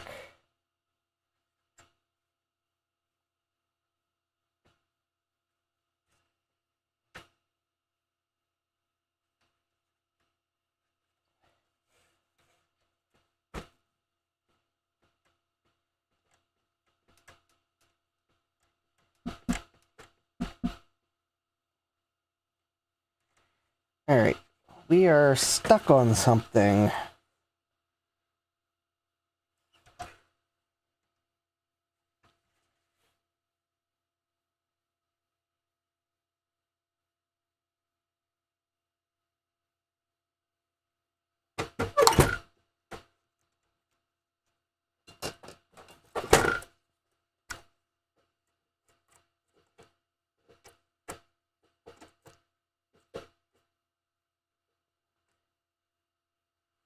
Oh, there was a... Oh, I don't know what that was covering.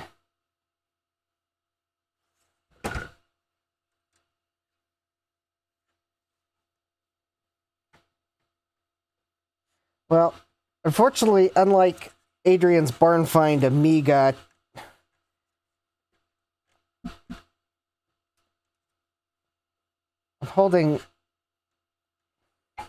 I hold less hope out for a 2SI than an Amiga. After all, this row of chips... Alright. because I'm afraid I'm going to break something removing this board, we're going to get a closer look while it's in the system. So at least that's the Egret chip. That actually, I'm pretty sure that's the Egret chip. I think that has to be, because it says copyright Motorola on it. So the good news is the Egret chip looks good, as there's not many in fact, there's no electrolytic capacitors in this quadrant of the board. So it also looks like I think that's going to be the RAM-based video. One of these is probably audio. One of these is probably the WAS chip, and actually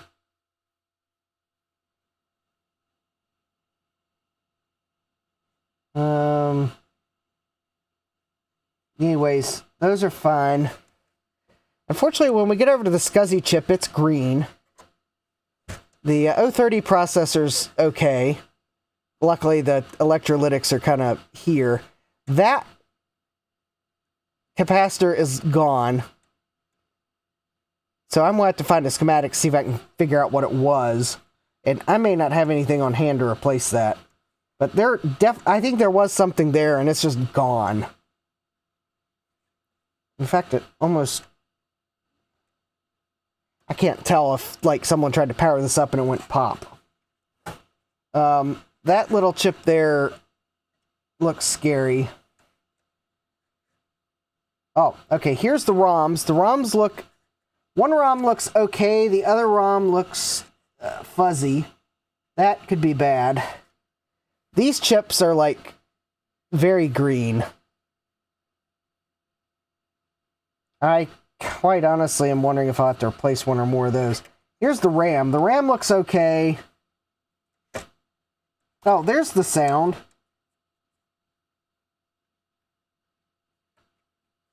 Yeah, I'm kind of concerned about this, but I'm having trouble.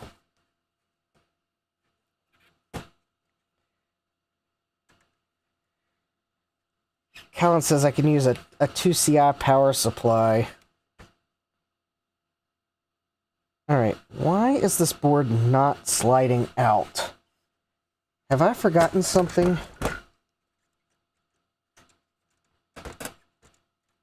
It is acting like there's...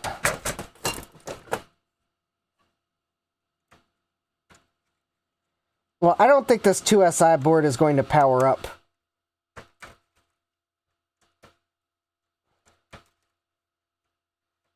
Well, certainly not without a cleaning. There's enough electrolyte on the board.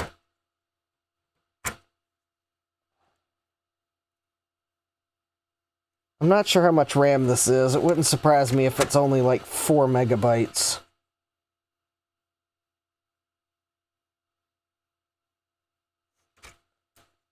They're Toshiba TC514100A SJ70 RAM chips. Which I think that's going to be 1 megabit times 8. So yeah, it's probably only 4 megabytes of RAM. I'm looking for anything like a screw that I've overlooked, or if maybe this board is just like stuck on... If it's like just simply stuck because of electrolyte. Because the board should come out if I unclip that.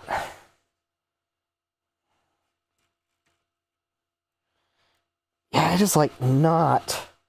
It is not budging one bit. It's almost like there is a screw, but I do not see a screw holding it. Does anyone see a screw holding this in? I do not. Looks like I should be able to flip that and push the board forward, but it will not budge. It's like it's stuck on something.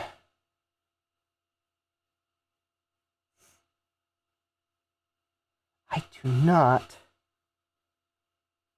Joe L says it should be toolless. Yeah, that's what I thought.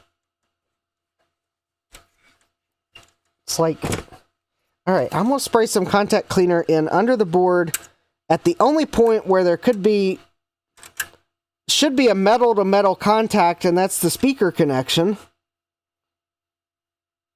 But I don't think that's where it's stuck at. But anyways, I'll spray some contact cleaner down there in the hopes that maybe, if that's what's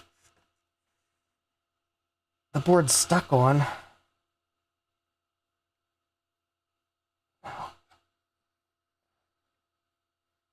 No, it... Hi, Steve. Welcome. I'm feeling dumb right now because this board should just be coming right out of this case.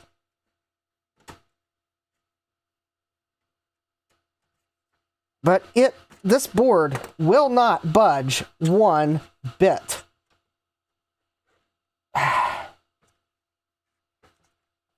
I don't know what it's stuck on.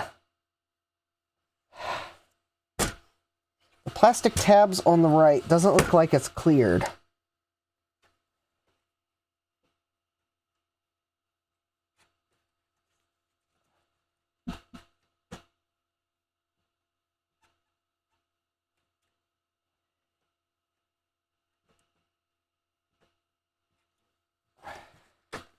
Was that it? I just wasn't pushing the tab far enough? Okay, I feel dumb. I just wasn't pressing the tab far enough. That's the only thing it was stuck on. Well... Okay, maybe there was something up with the speaker connector.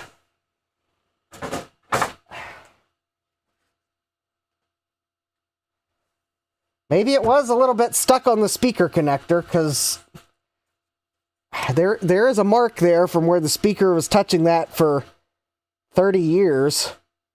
So, maybe it was stuck on the speaker too, but yeah, I bet I just wasn't pressing the levers. Steve says, that's why I'm here. You did it. Yay. Alright, Steve. Now to potentially ruin everyone's dinner, dessert, and following breakfast. Yeah, Steve says, ew, gross. Yeah, I know. Alright, so I am pouring out the isopropyl alcohol that I will probably knock over the workbench before the evening's done. I am going to get out a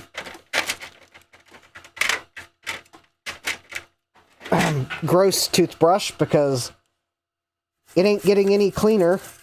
And I'm going to try to do a...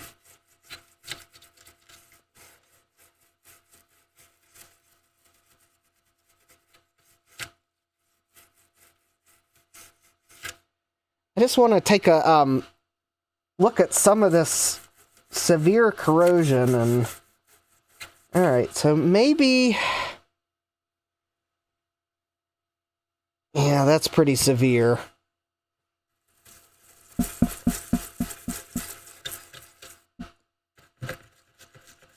Alright. Oh, the power connector is green because there was electrolyte in it.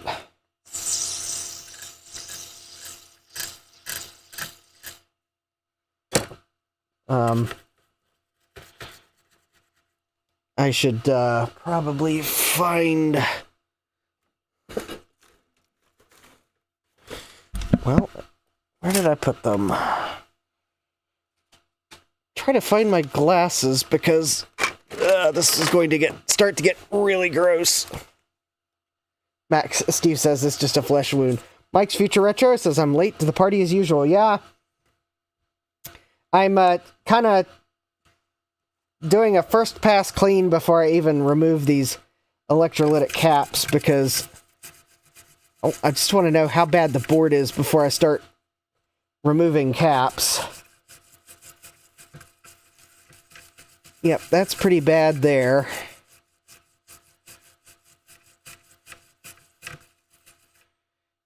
Yeah, it will not surprise me if I have to remove some parts and reflow them.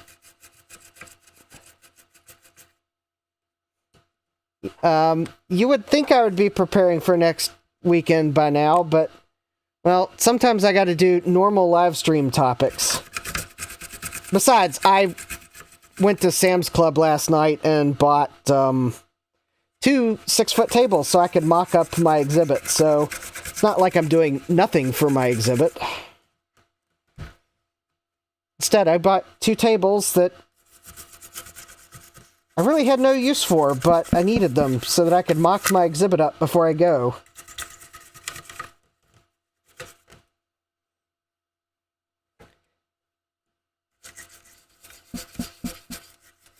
Alright, some of these chips are going to clean up, and I'm afraid of some of them.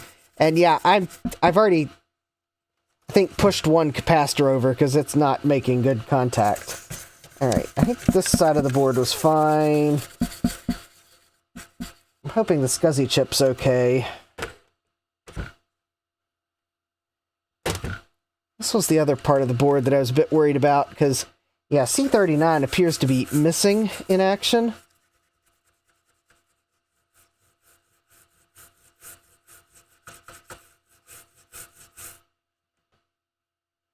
Alright, well, some of it does look like it's cleaning up. That capacitor is like... Oh. Yeah, forget the hot tweezers method or the snip and clip method or whatever. There's also the it's so much far gone leaked that it just falls off the board removal method.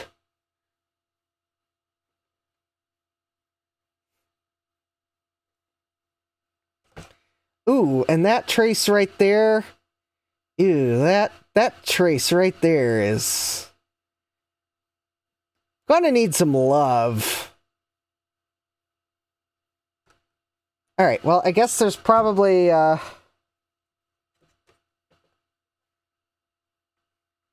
no time like the present to at least open up the power supply and take a look in it while this isopropyl alcohol dries. So probably what I'll do is I'll recap this board, and then maybe we'll use a 2CI power supply to try to power it up, and we'll see how bad it is.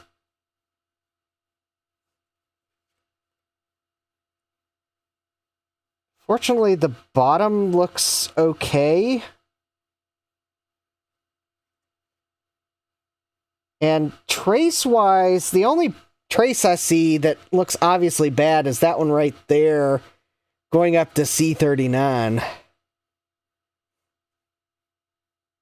Jesse says that's the standard 16 volt 47 microfarad way. Yeah. Alright. So I'm going to let that dry before I hit it with air. Alright, let's see if we can get this Sony power supply open. That is actually so gross. I am pretty sure that that electrolyte is still wet.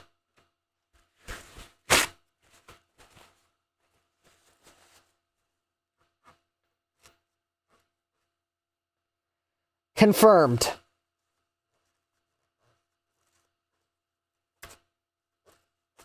Ew, gross. Alright, if you are planning to eat sometime in the future, you have been warned that this power supply could be absolute carnage inside. Because we all know that Sony always makes the best of stuff. Like PlayStation Network.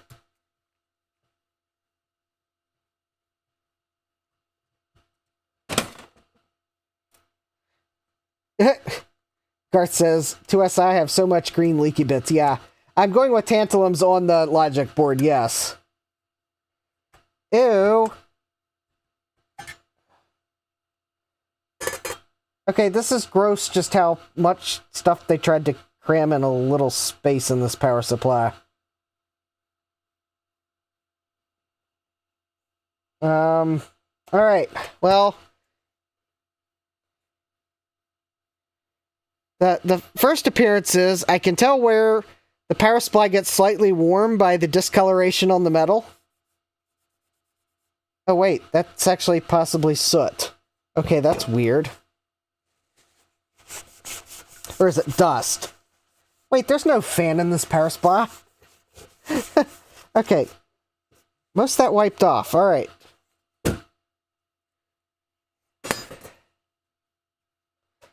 Garth says, Gutbomb says, Grody. Garth says, oh, poor IIsi, you can fix it, Justin. Yep. Gutbomb says, it looks slimy in there. Mega says, convection. Garth says, the PSU riser board in them. Yeah, that's just madness. All right, so this power supply has not been plugged in for quite a while. That being said, you probably don't want to go poking your fingers in a random power supply, because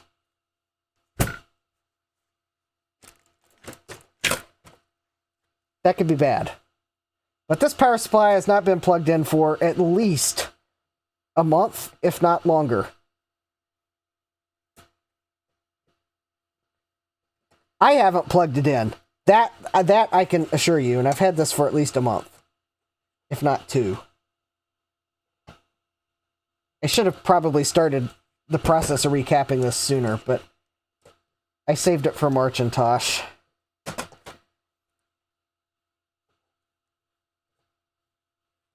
only I'd thought to do this recapping on St. Patrick's Day, then I couldn't have pinched it because it's definitely green. Alright. Okay, let's see if I can get this thing apart.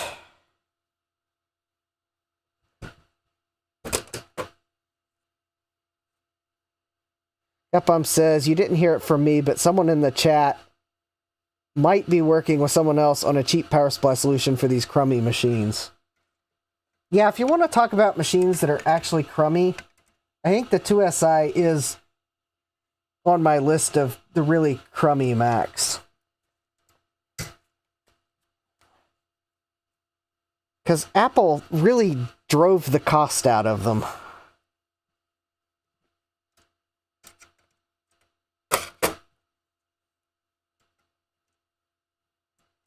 Alright, so there's the special ground screw.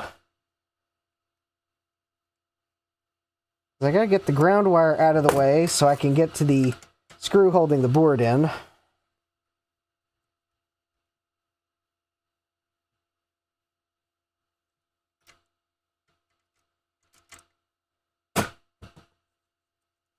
Capcom's looking for a cheap IIsi so he can make a video for his crummy series.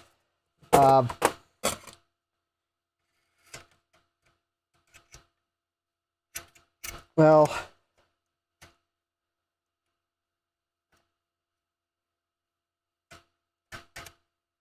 I'm not sure. I can't say that I didn't overpay for this IIsi, but I knew it had a NuBus card in it, so there's that. Worst comes to worst, I sell the NuBus card. Or save it for another Mac, because it's probably salvageable. Gutbomb says, they come up on Facebook pretty often in the Boston area. You know, I think this is quite devious that they put the screws in places where I don't think you could really get them out easily.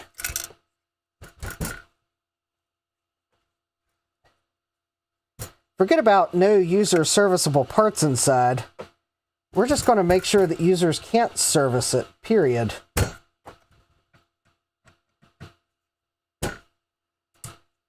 Gutbomb says, of course most people want $200. Yeah, I would say $200 for a IIsi is crazy, unless it's been recapped. And is working. Then maybe.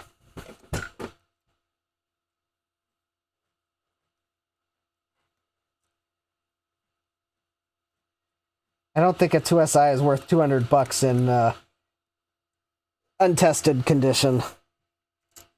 Because in that condition, it's probably not working. And Gutbomb says, and none of the $200 ones have been tested and none of them work. Yeah, exactly. Alright. So this board should now Oh yeah, this, you know, this board looks so slimy.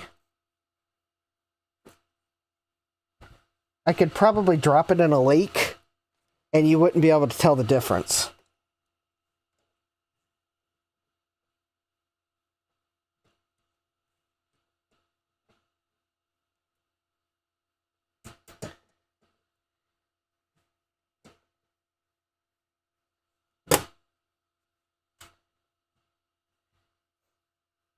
Oh, you know, I bet I have to remove this screw. Of course, then someone's probably going to tell me, no, you don't remove that screw. Now you're not going to be able to put the thing back together. Oh. Well, maybe that...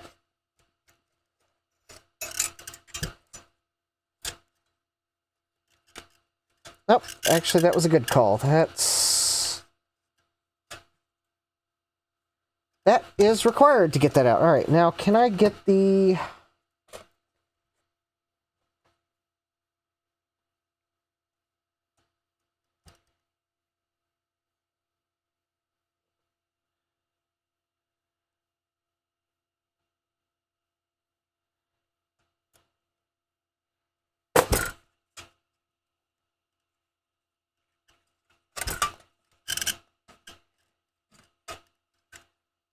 Yes, yes, you can tell those sellers to power it up and then tell me if it smelled like it was at a certain historical event. No, it's not going to smell like the tea in the water. Try again. Yeah, you know there were fish in the Boston Harbor that day too. Yeah, it's going to smell like them. Does it smell like that? Yeah, it doesn't work. You need to lower your price.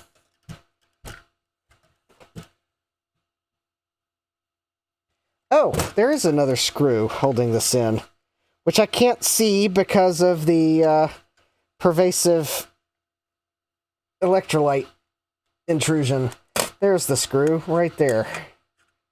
I knew that that seemed pretty odd that there wasn't a screw on the back side of the board.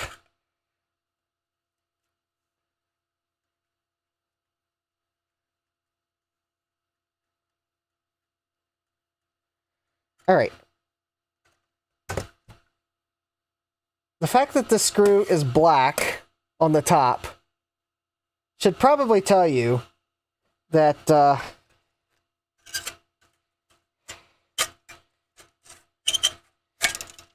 following PCB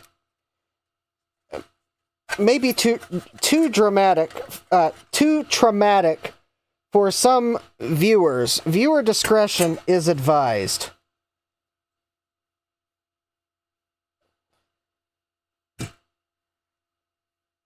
Ew. Okay, I'm going to sterilize my workbench after this is done, because that is just really gross.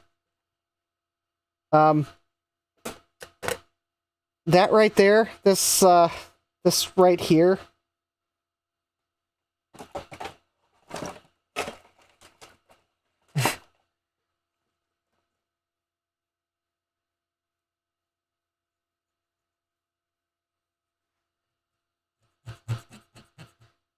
Oh, I don't know what that is, but I thought it was wet electrolyte, but that is not wet electrolyte. That does not look good.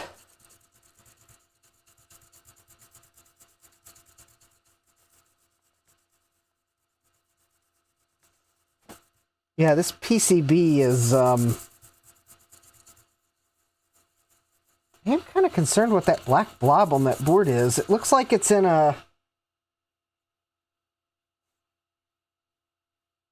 Oh, maybe that's... Ew. Okay, I'm getting bad smells, and I'm only using isopropyl alcohol to clean the board. Oh, I bet that's dried electrolyte there. Oh. Because I was about to say, wait a minute, that's just solder mask on PCB. That's the high voltage, low voltage separator in the power supply. Alright, the good thing is, that is a sign of a good power supply, that there is a very Yeah, okay, my toothbrush is looking really gnarly.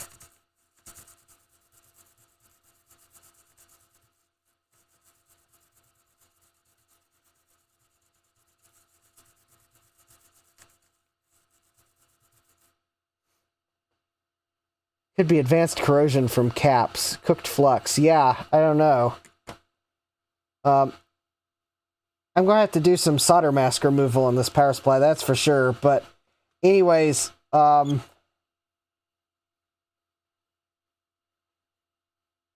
PCB over in this area looks downright horrific.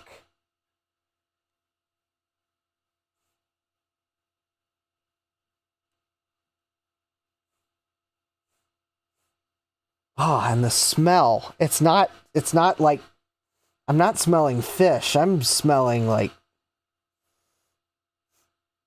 ugh, worse than, it's like chemically.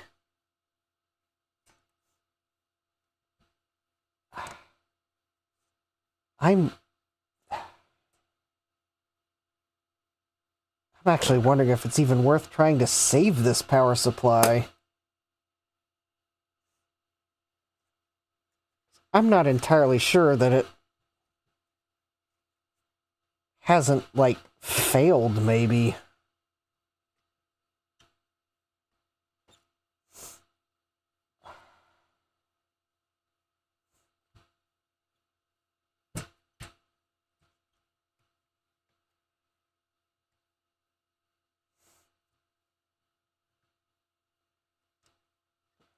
Alright, I guess there's, okay.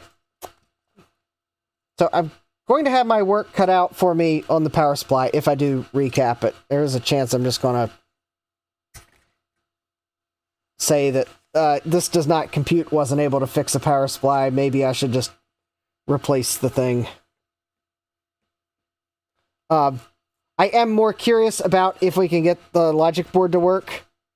Because the thing is, we can get, if I recap the logic board, we can try to power it up with another power supply.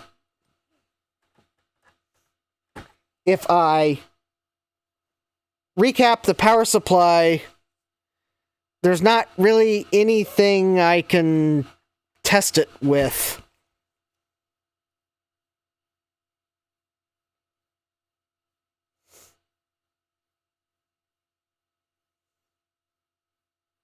Because it's not like I'm going to want to hook it up to another Mac PCB. Alright. Hi, Dave. Welcome. So, I guess we'll turn on some power here. Soldering station. Turn on my smoke absorber. Prepare for epic audio ramp-up.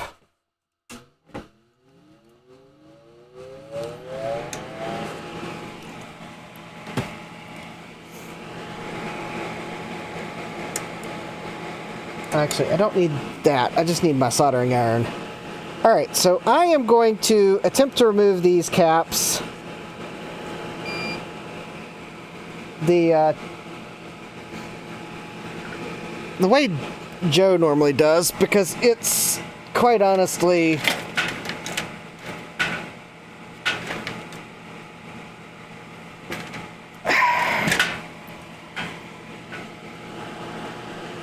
so I don't have to get hot air involved.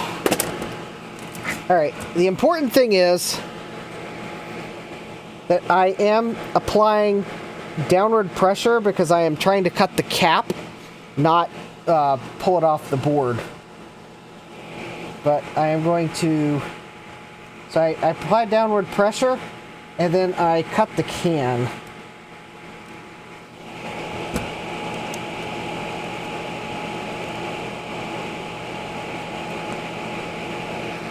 And the reason I do that is because there's just a lot of plastic around. But I'm just going to remove all the caps so I can isopropyl alcohol clean the board, and then I'll pull up a cap list.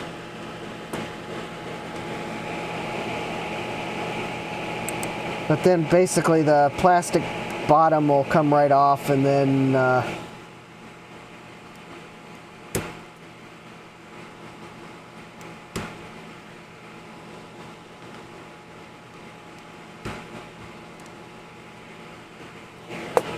trying to find my tweezers.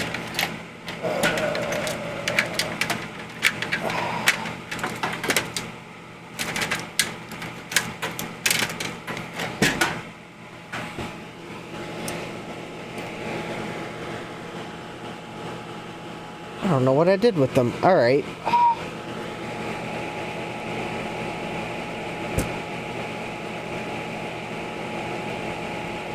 All right, so basically we'll get the caps off the board.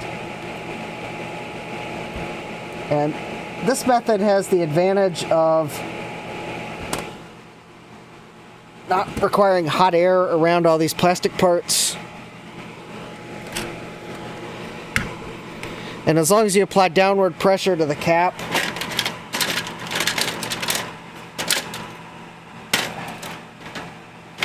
it's at least going to minimize the risk to the board.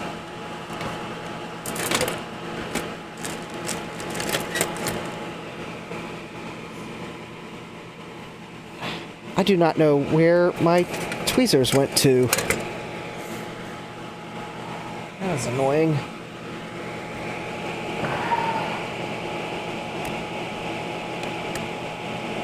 Alright, well, I guess I'll have to use my needle nose.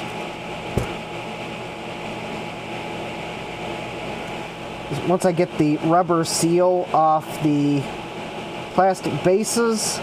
Oh, these...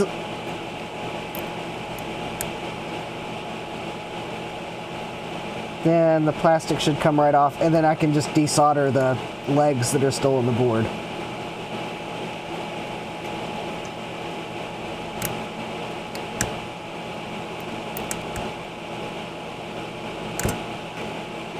I'd rather use my tweezers, but I don't know what I did with them.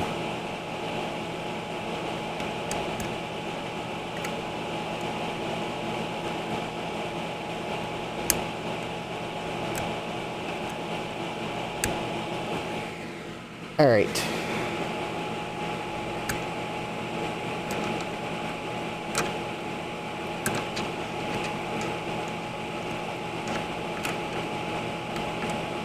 Okay, there's that. All right.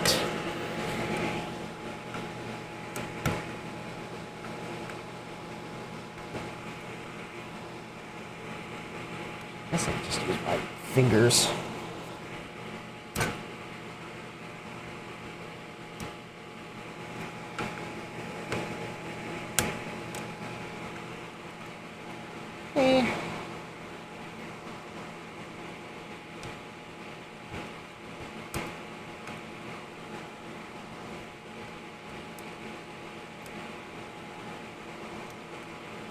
Alright, so let's see here. Next, electrolytics. One there. And one here. The two axials I will...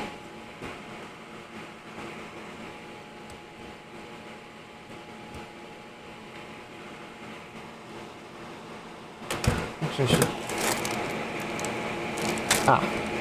Alright, there are replacements in the kit. I will try to desolder those the traditional way.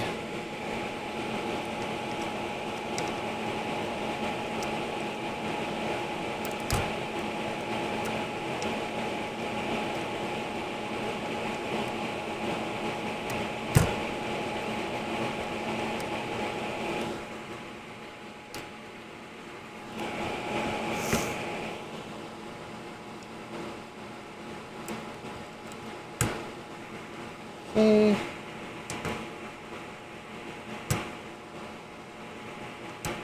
That.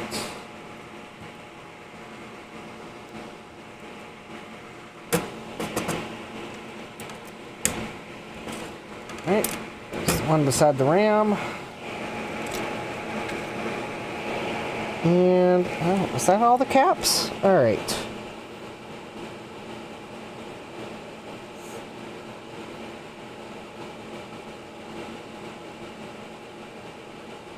Yeah, I guess that was all the electrolytic caps. Alright. So, now that I've done that... Actually...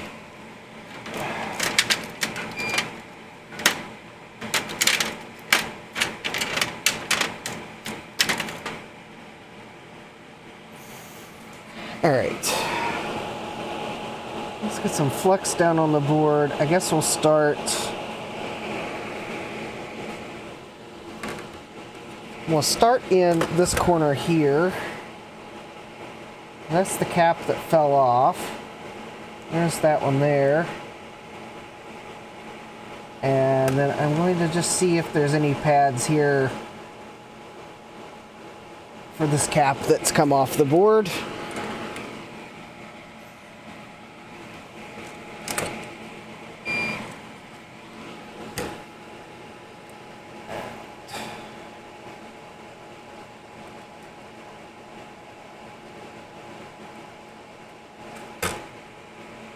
Alright, I believe this cap that came off the board a long time ago, I believe there are no pads. Alright. I think those pads are completely off the board. Alright. This cap that came off the board. Alright. Just got the first whiff of fish.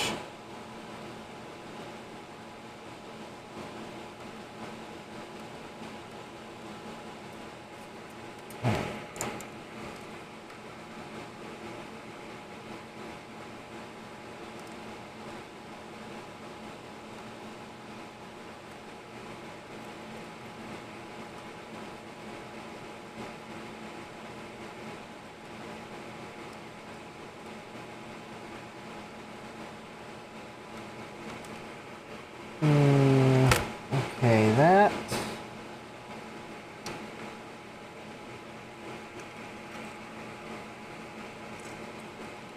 Alright, I am worried about those pads. I think they were compromised when the capacitor fell off.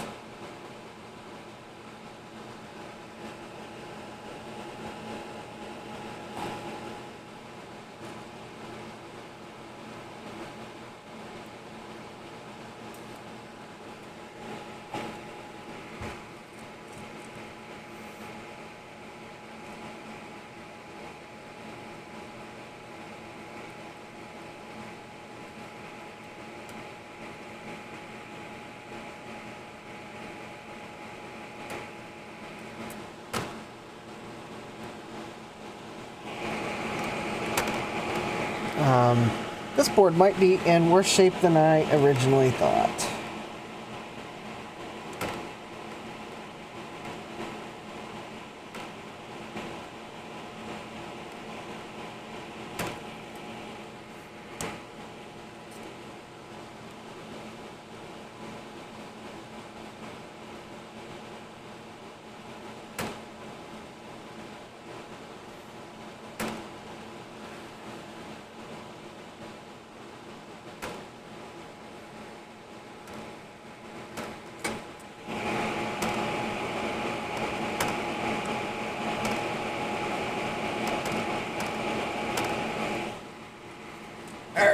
Ugh. Okay, that smelled awful.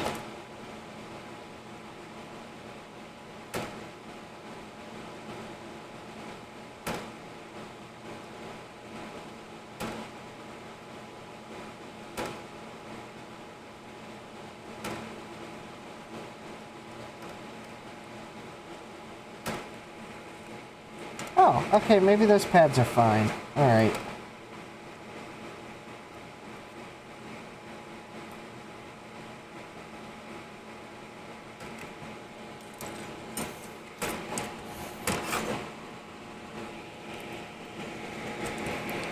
Alright, I'm going to have to turn this board to where I can see things better.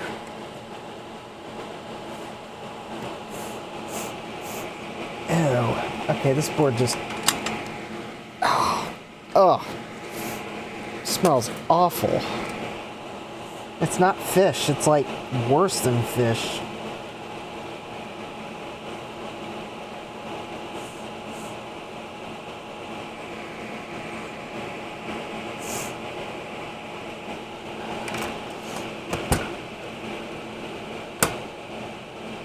Alright, I still don't like the way those pads look.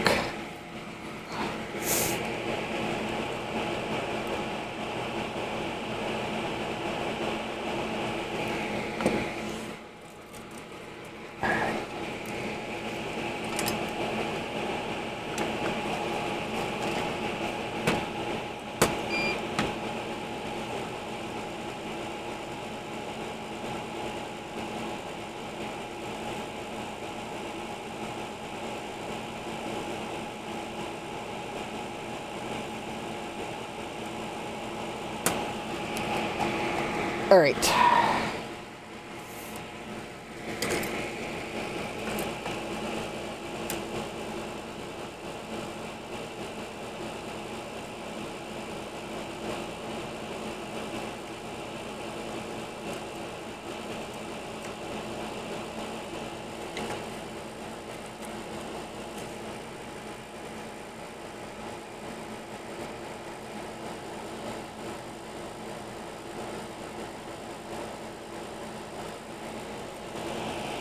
Ah, okay.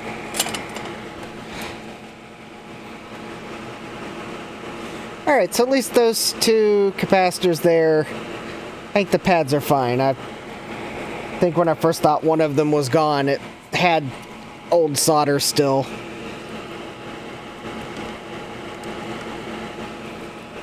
Now, this little C39 here, its pads are gone. There is... As far as I can tell, there is nothing left to solder to there.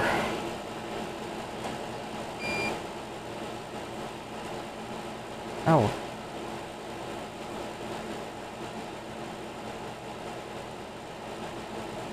Yeah, there is nothing there. That capacitor was not on the board when I opened the case, so...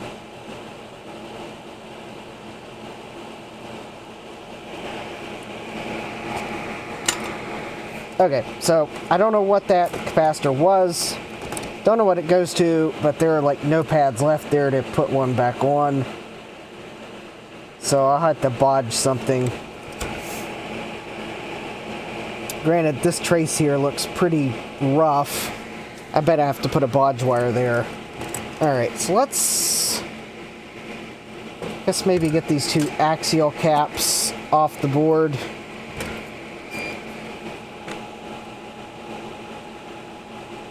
Because I have new caps in the kit, so I might as well replace them.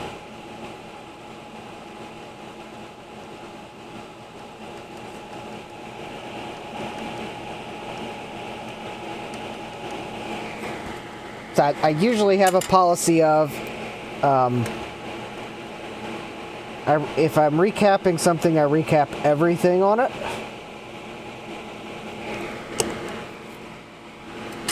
So, since I'm recapping the logic board, I'll generally recap the entire logic board.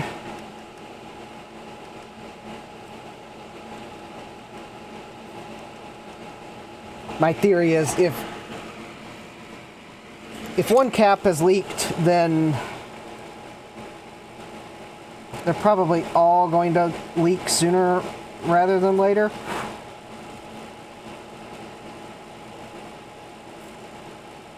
Now, granted, if I find a board where I just got to replace one because one failed for some other reason, then I'm not going to recap the whole board.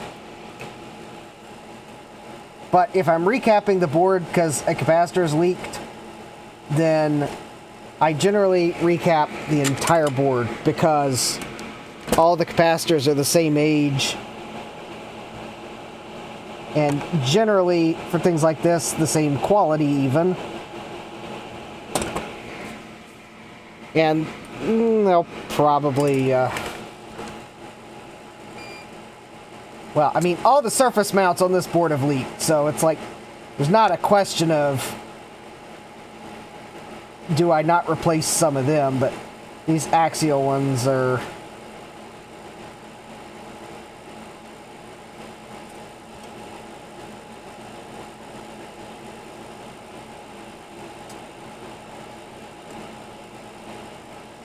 Alright. Well, they're Nichicon. They might have been fine. Hi, Joe. Welcome. We're removing capacitors from a very sad IIsi board.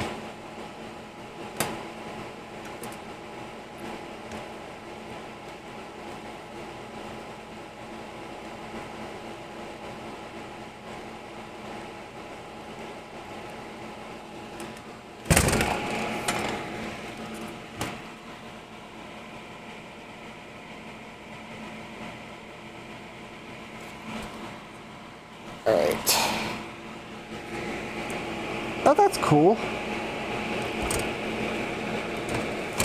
Those through-hole capacitors actually have surface mount pads associated with them.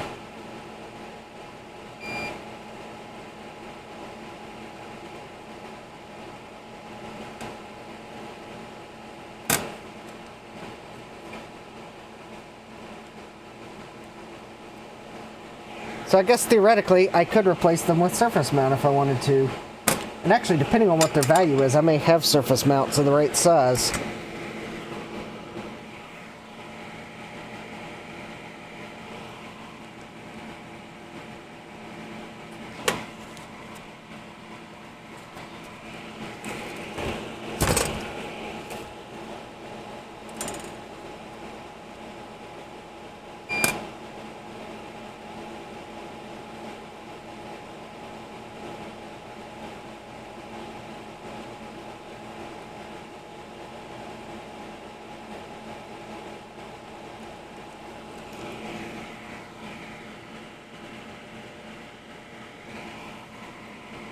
Just take one more via to clear.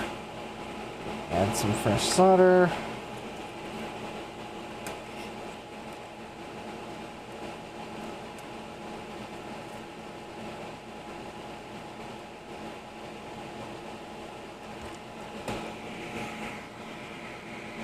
There we go. Very nice.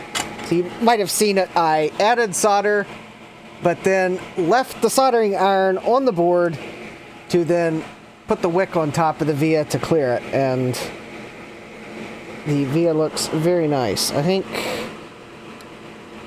all those vias are... Alright, this one here... It's not... Still some in there, so let's try that trick here. So... applied the soldering iron, applied some new solder, leave the soldering iron there for a couple seconds, and then we'll bring the wick in and wick it up. And that should have kept the heat in the board because there's a ground plane there. Beautiful. All right, I have 4 nicely cleared vias there. I think we're good. We'll move on to more surface mount carnage. Alright, so there were 2 surface mount. So I got those 2 by the RAM. Let's get these 2 by the power connector. The very green power connector, I might add.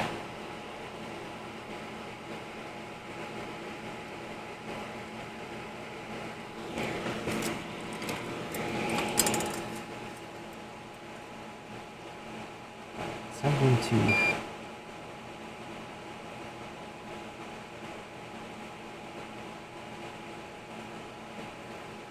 try to add solder.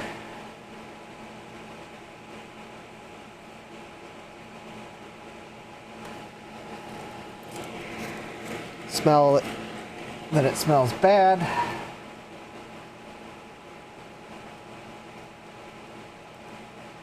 Wick up the whatever's on the pad, which is some awful amalgam of solders.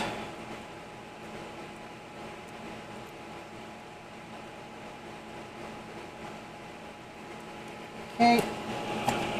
We'll do second pass. More flux.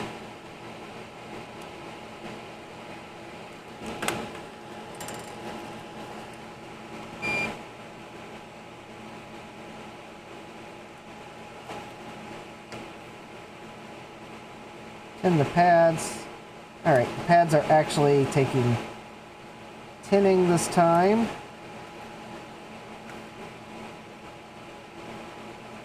Well, at least better than the first time. Alright, then I'm going to find a new section of wick. Clean the pads off.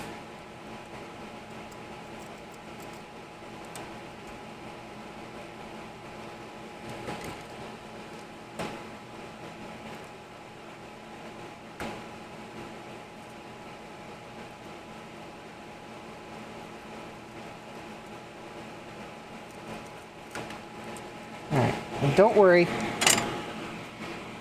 I realize I haven't scheduled Thursday's live stream, but that's because I gotta create a thumbnail for it.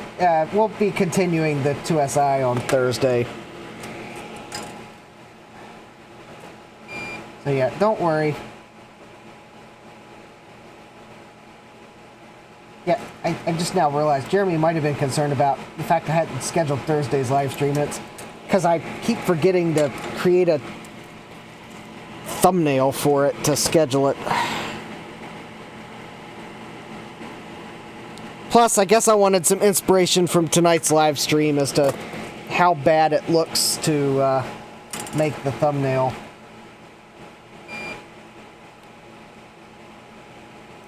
Quite honestly, I think it will be something related to how green this IIsi is.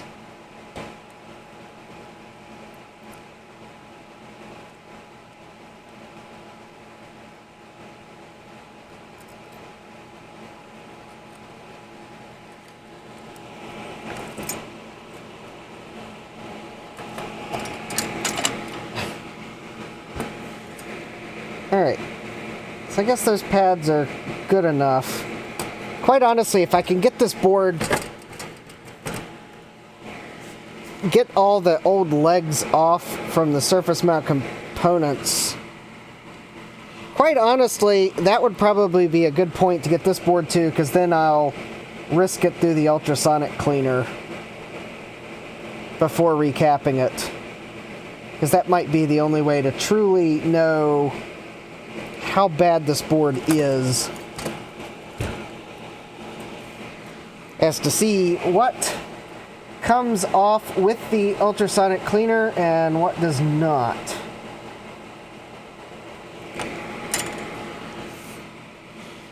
And possibly what falls off in the ultrasonic cleaner.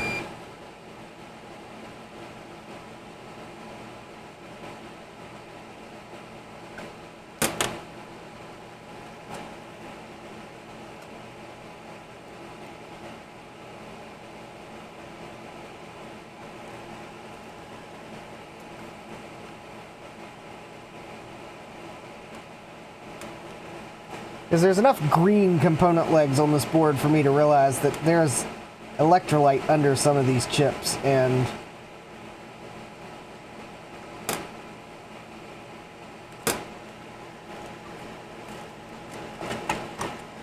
ultrasonically cleaning is probably going to be about the only way to get it clean.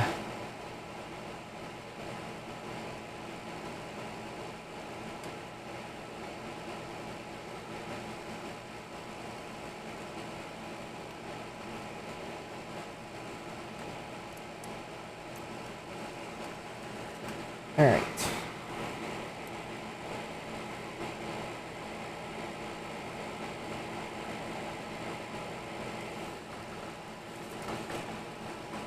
And I'm looking at the time, and I'm not sure I got time to put new caps on tonight to try to power it up.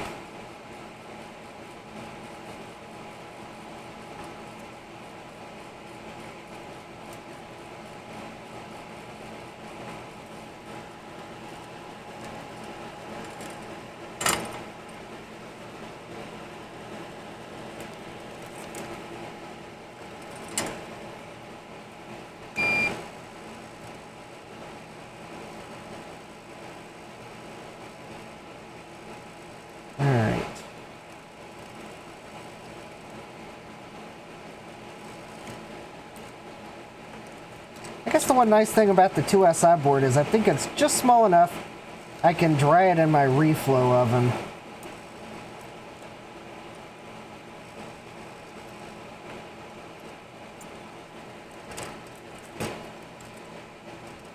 Alright, those pads are probably fine there.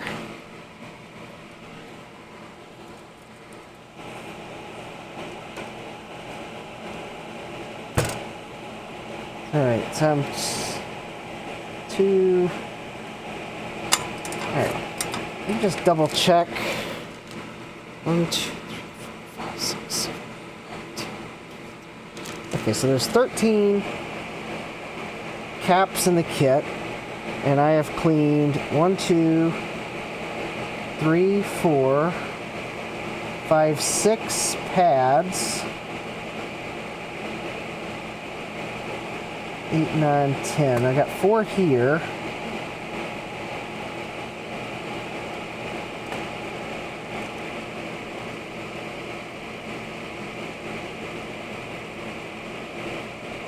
Just trying to make sure I'm not overlooking pads.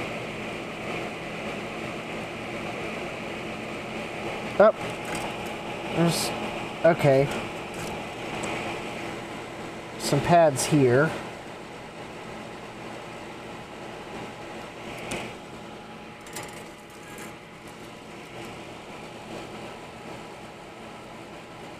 I think there's 2 tantalum caps that I have overlooked somehow.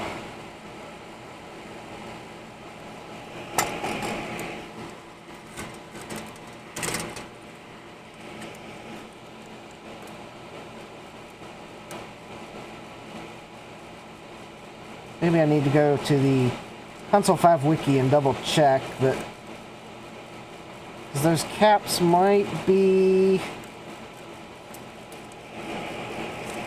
for the power supply, maybe? Or maybe, oh, maybe they include a cap for the NuBus adapter. Because I think the FPU adapter also has 1 or 2 electrolytics on it. Yeah, let me double check.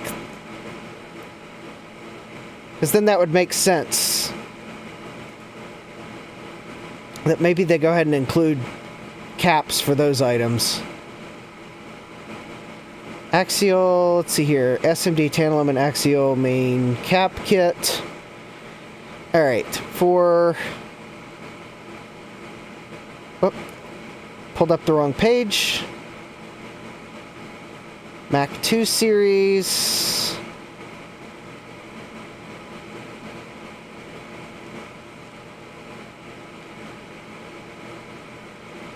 IIsi. For the main PCB, additional information.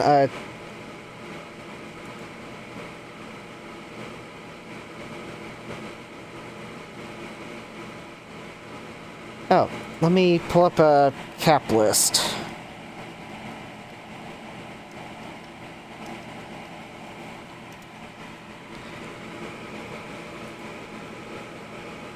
Because for some reason, I'm counting...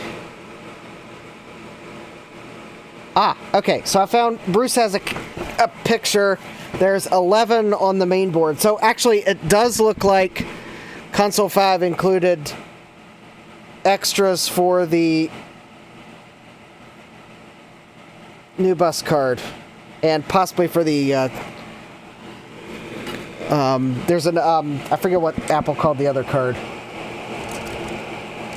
Because there's the NuBus card, which adapts the PDS slot to a NuBus card slot, plus gives you an FPU. But then I think they had another adapter that gave you an FPU, but then it was a PDS slot on the other side. That one might have actually had 2 caps on it. Callan says there's 2 caps on the board and the power supply. Not sure it's for them. No. Well, it could be. but no, there's a SMD electrolytics in the Power Supply Cap Kit, and they're a different value. I bet they included it for the PDS adapter boards, although usually when they do that, they at least list it on the product page.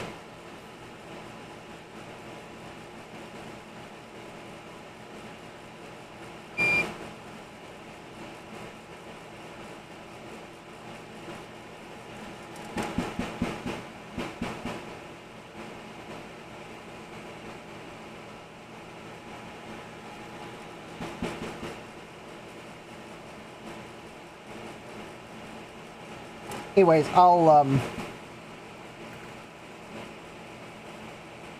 remove that adapter board from the bracket so it can go ahead and get that electrolytic off of it as well while I'm removing caps.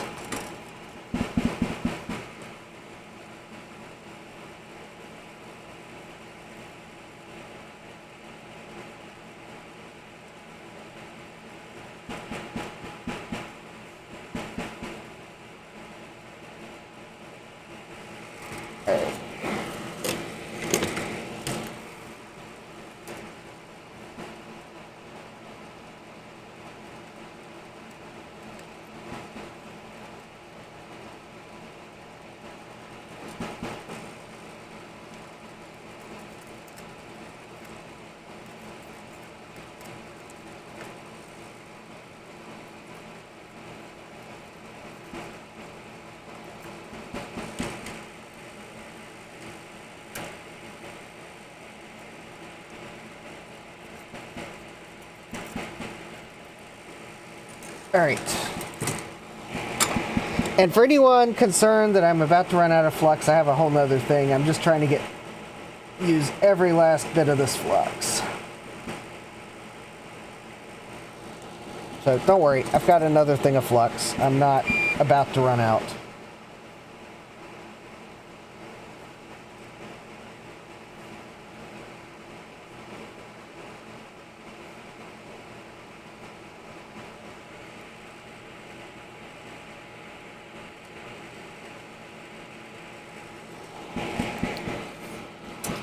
Yes. So I guess, while I get these last few caps off. So I did go thrifting this past weekend at a thrift shop called Gift and Thrift in Harrisonburg, Virginia. So, now, granted, I was mainly looking for housewares. They didn't have much computer stuff, so... I mean, if you're in the area, sure, stop by. They get new stuff all the time, but I did get a floppy disk box for $1 there because I saw that on the shelf, and I bought a little school supply thing that had a 6-inch ruler that had Super Mario Brothers on it because it was $2, and I wanted the ruler, but mainly I bought houseware stuff. But I did pick up a few things you might see on my VCF East table, mainly some containers for stuff, because that's what I really wanted. And since housewares were half off, I got half off of most everything in the basket, so... Now, of course, the nice little apple-shaped wooden bowl I got to put buttons in, well, that was in the Thriftique section, so that wasn't half off, but, well... I guess you can't get half off of everything. But anyways,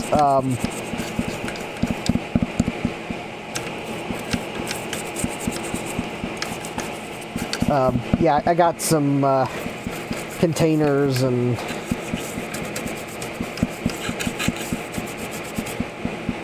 things like that.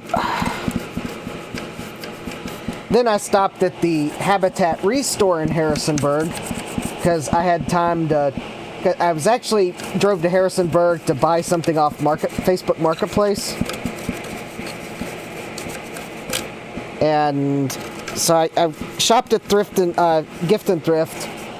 I had coffee at the coffee shop next door there. I had lunch at the cafe that's next door to them. Then met up with the Marketplace seller to buy the GeForce RTX 2080 Super, or not Super, 2080 Founders Edition that was listed on Facebook Marketplace for $150.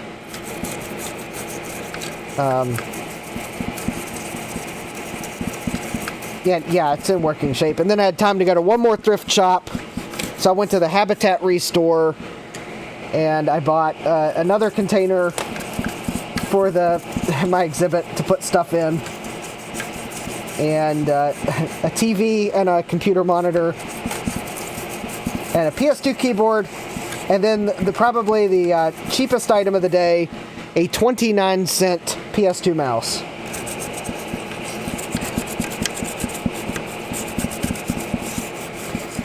No further discounts applied.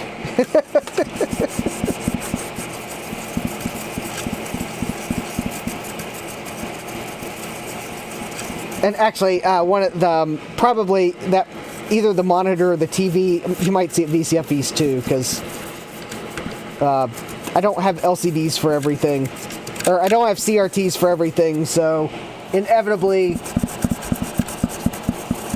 some things are just going to be plugged into LCDs because I don't have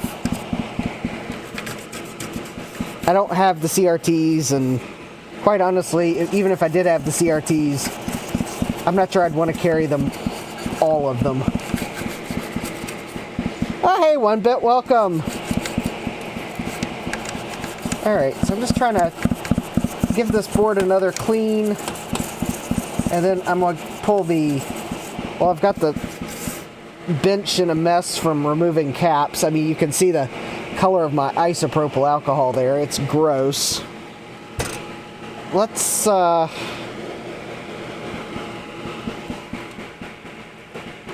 not even going to talk about what that's probably going to look like when I get the power supply, but alright, let's go ahead and get this board off because I need to recap it, and I need to clean it, and I need to inspect it because, yeah, there's definitely something going on here. So, yep, if anyone was just joining, this is the NuBus adapter for the IIsi, not, I think, the more common PDS adapter.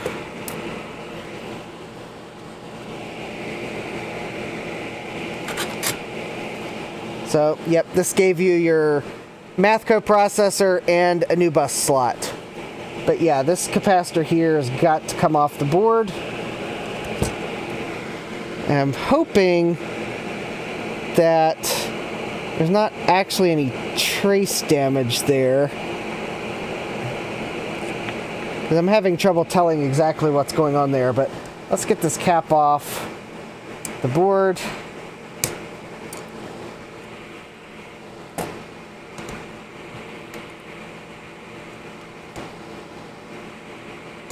And then we'll give it an isopropyl clean, and then we'll inspect it.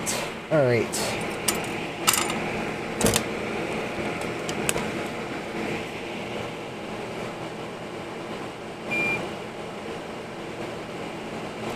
Oop. All right, hold please. I have actually managed to finally use all that flux.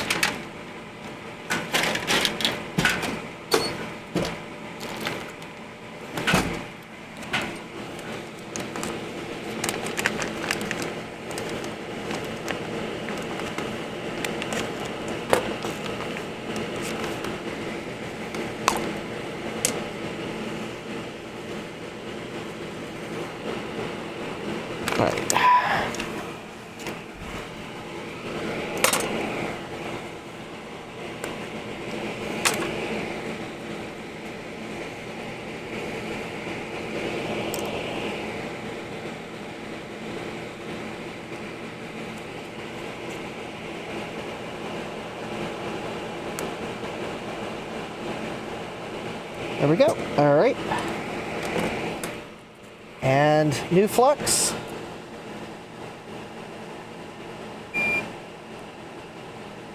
let's try to clean these pads up here.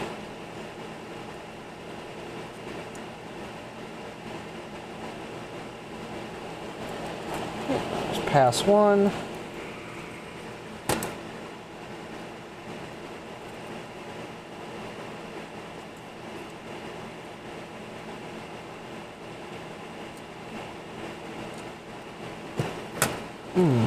All right.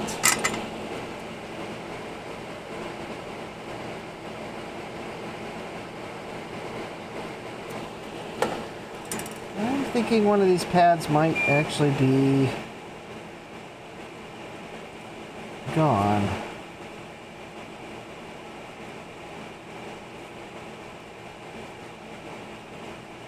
Yep, I think one of these pads just came right off the board because it was that weak.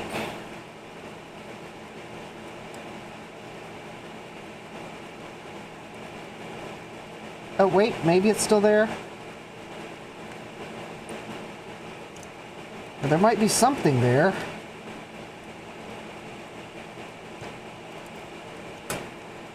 Oh, nope, actually the pad is still there. It's just really cruddy.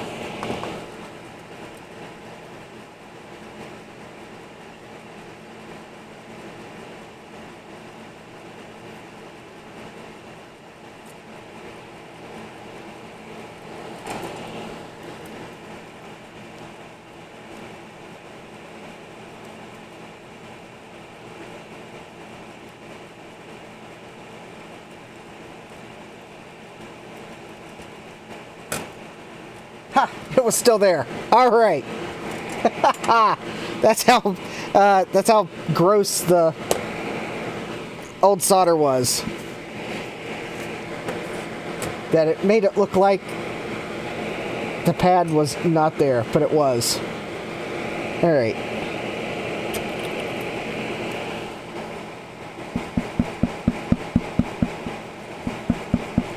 Let's see if we can't clean this board up.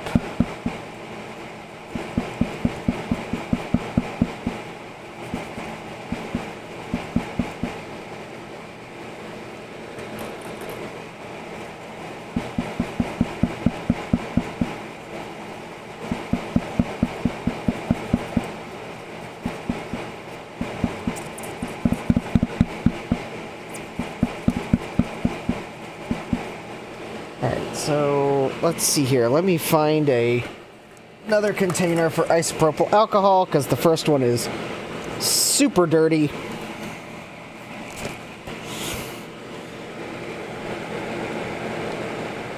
I'm also going to pull another toothbrush out of the drawer because this board is not nearly as gross as the Logic board.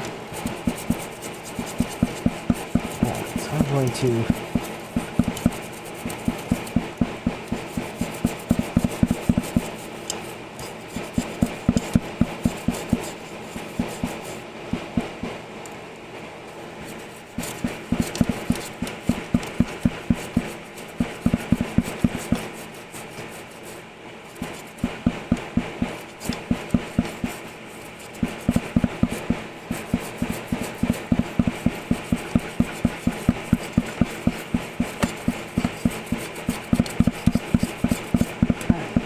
probably going to warrant some inspection around that chip because there are some dark spots on the, at least on the solder mask, if not under it.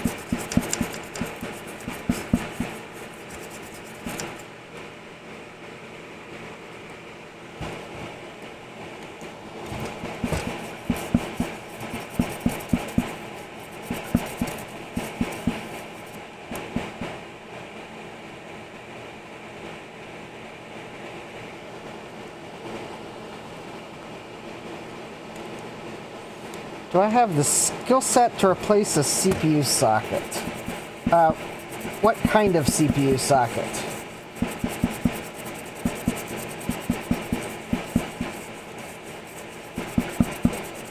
Because if you're talking like a Threadripper CPU socket, then no. But if you're talking like a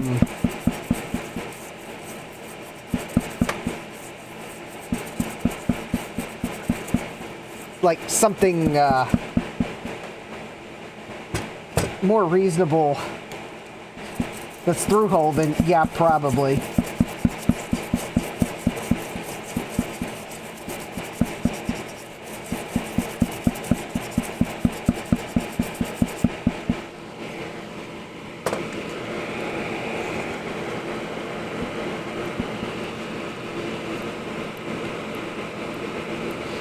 All right.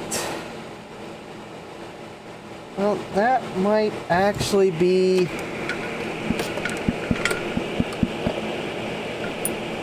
Let's look at this under the microscope and see if I can tell what these black spots are that I see. I don't know how well they're coming across the camera, but...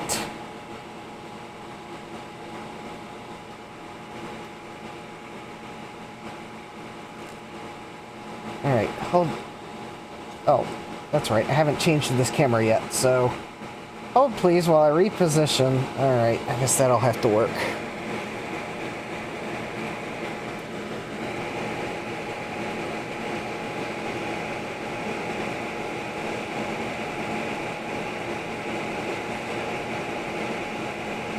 Okay, that's definitely...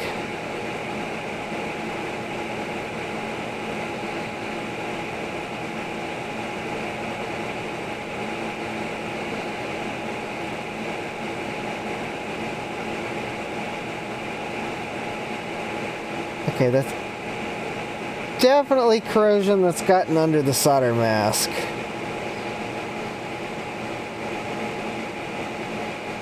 I think.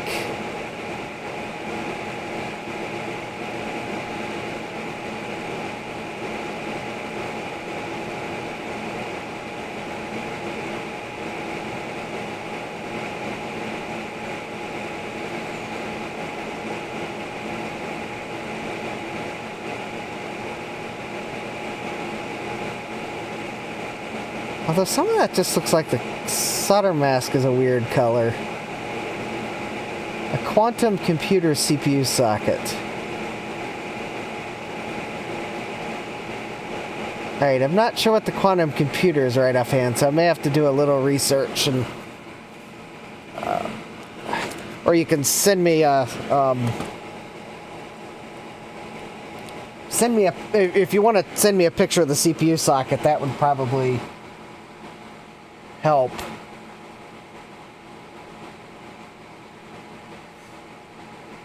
All right.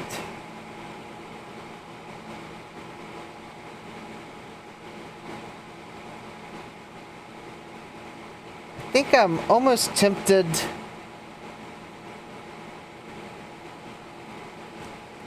I'm almost tempted to put this board through the ultrasonic cleaner before I start interfering with the solder mask, because I'm kind of thinking some of this might just be like on top of the solder mask.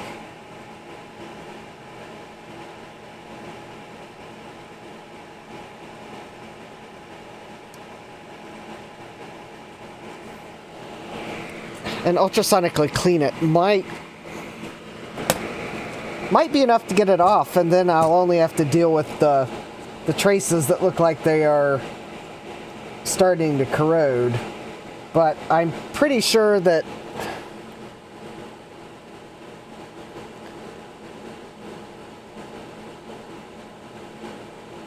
probably just retinning it, if I can carefully get the solder mask off of anything after repair, retinning it is probably the...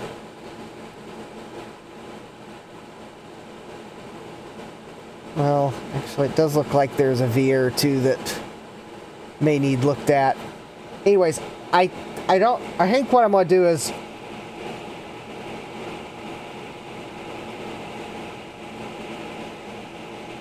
ultrasonically clean this before I look at the solder mask, but I'm not going to put the capacitor back on, or not going to put a capacitor on tonight. I'm going to ultrasonically clean this board,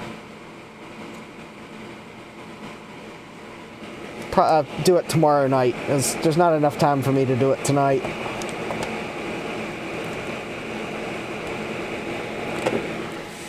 Because I'm going to ultrasonically clean the IIsi board as well before I recap it.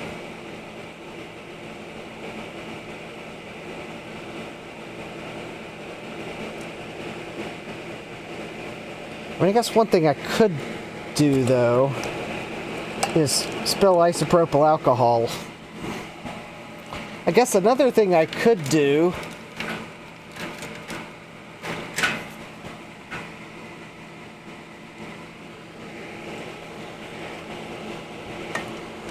is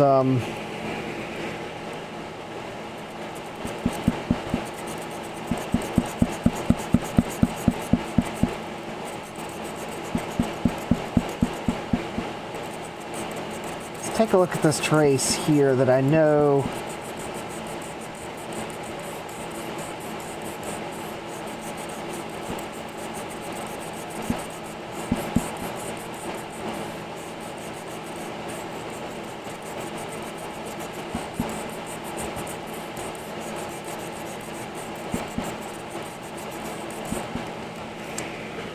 kind of looked suspicious.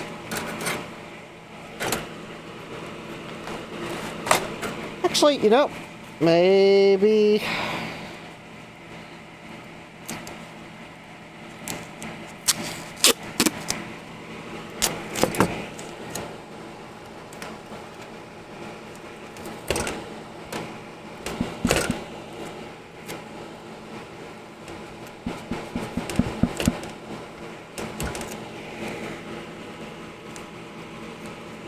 trying to do my best to not get little fiberglass bits everywhere.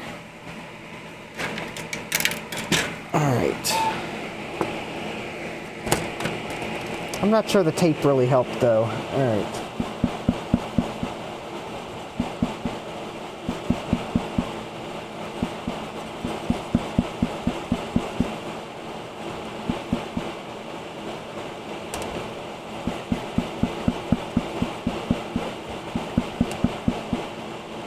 Alright, so that trace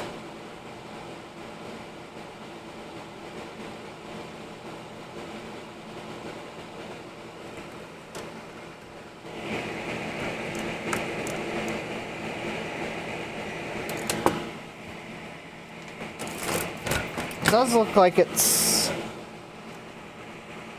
Alright, so it's making contact to here.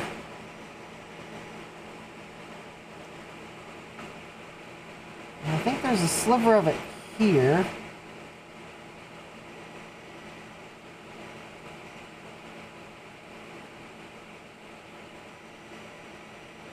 And I think there is a break there.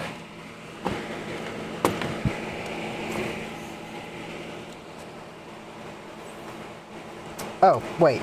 Actually, maybe I just didn't get all the way down.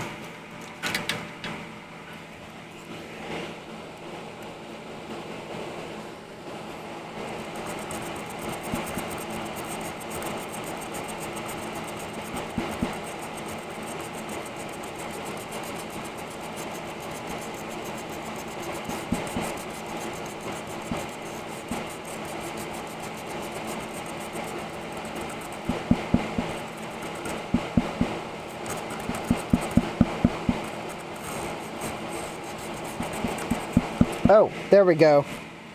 Oh, and I was completely off screen. Whoops.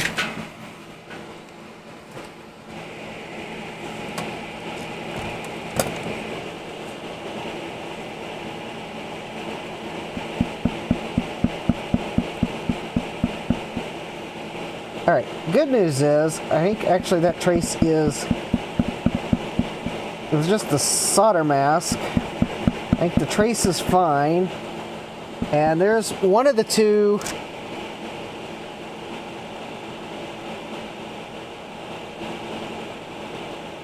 Oh, there we go. So if I can figure out what this capacitor was, then there we go.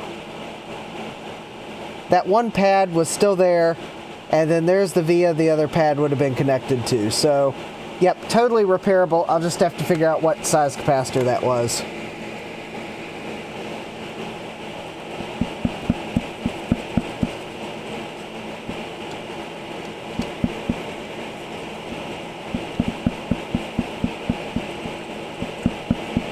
Cool. All right. Let me, I guess, at least... Since I did remove solder mask here...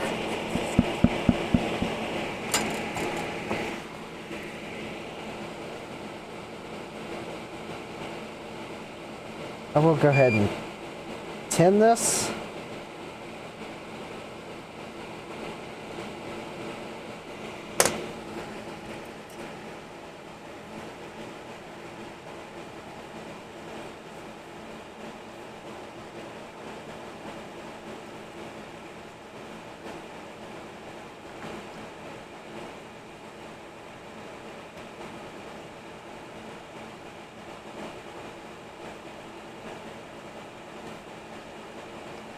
That way, if it was thinned by electrolyte, there we go. The tinning should restore the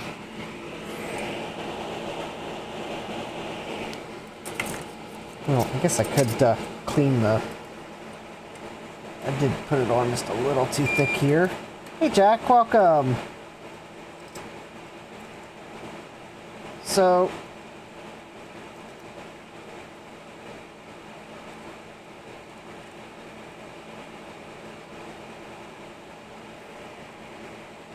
there we go, that.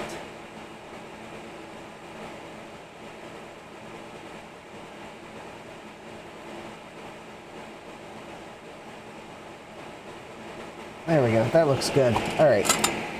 Not too much excessive solder. Oh, hey Falcor, welcome. All right, so I got all the capacitors off the logic board. I'm going to put it in the ultrasonic cleaner tomorrow because it needs ultrasonically cleaned.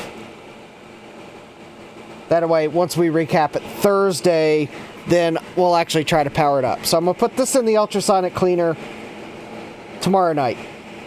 I do it tonight, but I want to at least let it warm up some before I put it in. The NuBus card, I'm also going to put it through the ultrasonic cleaner before I recap it, just because there's something going on with the solder mask there, and I can't tell. I don't think there's broken traces, but I can't tell if some of that's just maybe on the solder mask. So I thought I'd put it through the ultrasonic cleaner first. So, yeah, the board doesn't look too bad, but there are some, I am kind of concerned about this row of ALS 245As, because I'm pretty sure those are the memory, the buffer chips on the memory. That's kind of the area I'm most concerned about.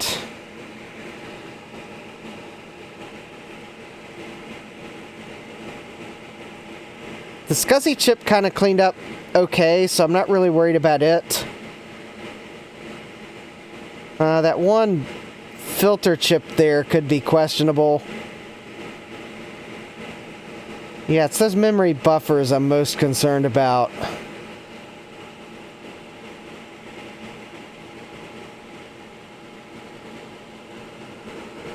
So I want to ultrasonically clean it before I recap it, just so I get a sense of what's going to happen when I put some of these components in the ultrasonic cleaner. Because depending on what happens, it'll be easier to take care of it before I put caps down.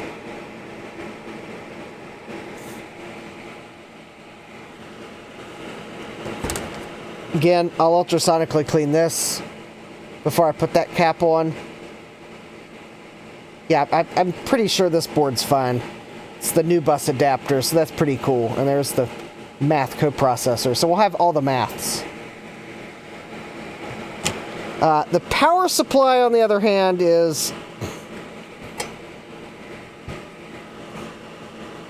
quite honestly, I'd almost be tempted to, like, put it in the ultrasonic cleaner if I'm going to run it. So actually, let me do something here. There is a component on this power supply that should not go through the ultrasonic cleaner. So let me go ahead and remove it, and then I might just chuck this power supply. Even though I haven't recapped it at all, I might just chuck it in the ultrasonic cleaner. But there is a relay on this power supply, and it is not a sealed relay. Anyways, yeah, relays are one of the components that you don't want to put it through an ultrasonic cleaner. So I'm going to go ahead and desolder the relay.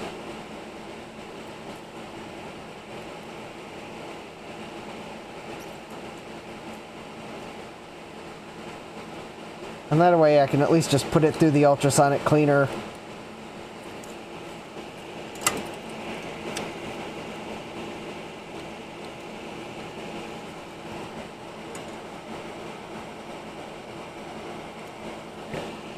There we go. And so relay's out. It is pinned in such a way that I don't have to worry about not putting it back on right. But yeah, this is not a sealed relay, so that would be bad to put it through the ultrasonic cleaner. Alright, so I may just chuck this entire thing in the ultrasonic cleaner because that side of the board is just very gross. If I'm going to run it, I might as well run it.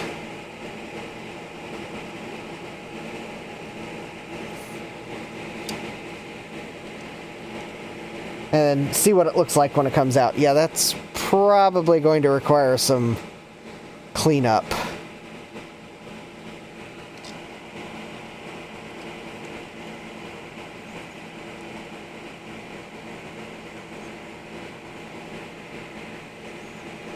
I think I'd like to see what it looks like before I replace capacitors. Anyways, alright.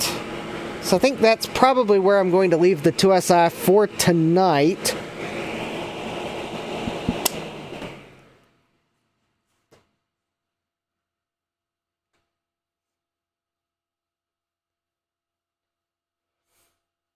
So that I can ultrasonically clean stuff tomorrow. Socket 775.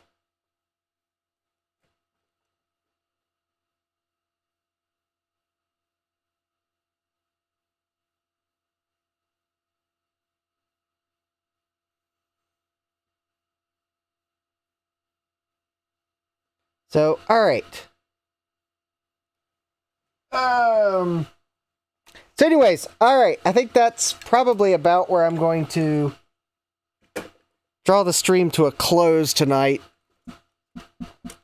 Just because it's kind of a good stopping point.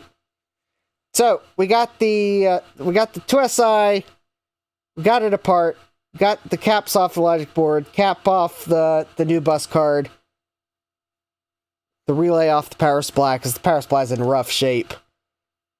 I'll put this through the ultrasonic cleaner tomorrow night, and that way it'll be dry and ready for Thursday to actually start putting caps back on. We'll start with the logic board and the NuBus card, because I can test it with a IIsi power supply. So this is going to be last.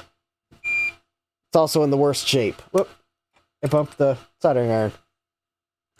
So, alright. So, I guess, alright, so, streaming schedule. So, I am streaming this Thursday. And I am going to stream next Tuesday. I will not be streaming next Thursday because I'll be final packing for VCF East. And then VCF East, I will be there. Well, exhibitor setup is Friday. Exhibits are open Saturday and Sunday. And hope to see you all there. I have stickers and buttons, and I've got tables in my garage so I can start setting stuff up down in the basement to make sure it'll all fit. If you were watching Dave's stream, you saw that I pulled out a music computer, and so I'm going to have a music computer. I've got a music keyboard to plug into it. I don't have a working printer for it, so there will not be a printer. I do have the disk drive for it, so I'm hoping to be able to set it up as a pretty complete system representative of what you might use. I think I've got one of the synth programs on floppy disk, so the reason I want to take it so we could actually boot that up. I don't know what people might want to check out. I'm going to have a couple of the cartridges for it to let people check it out. Definitely will have the basic cartridge that lets you program the synth from basic, and probably a couple other related cartridges. I will not bring the DX9 and DX7 programming cartridges because I don't expect anyone's going to have one of those keyboards to want to program at VCF East.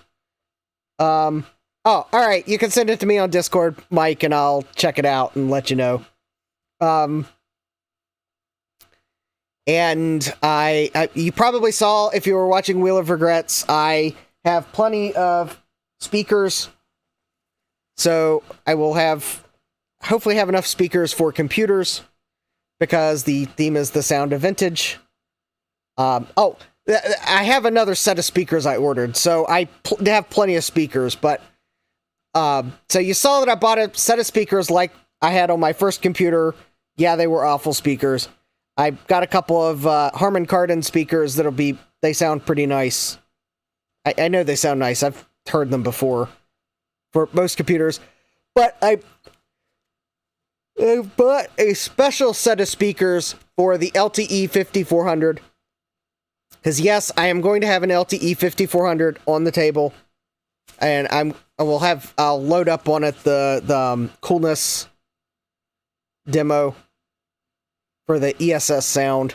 But I bought a pair of Compaq speakers for the 5400.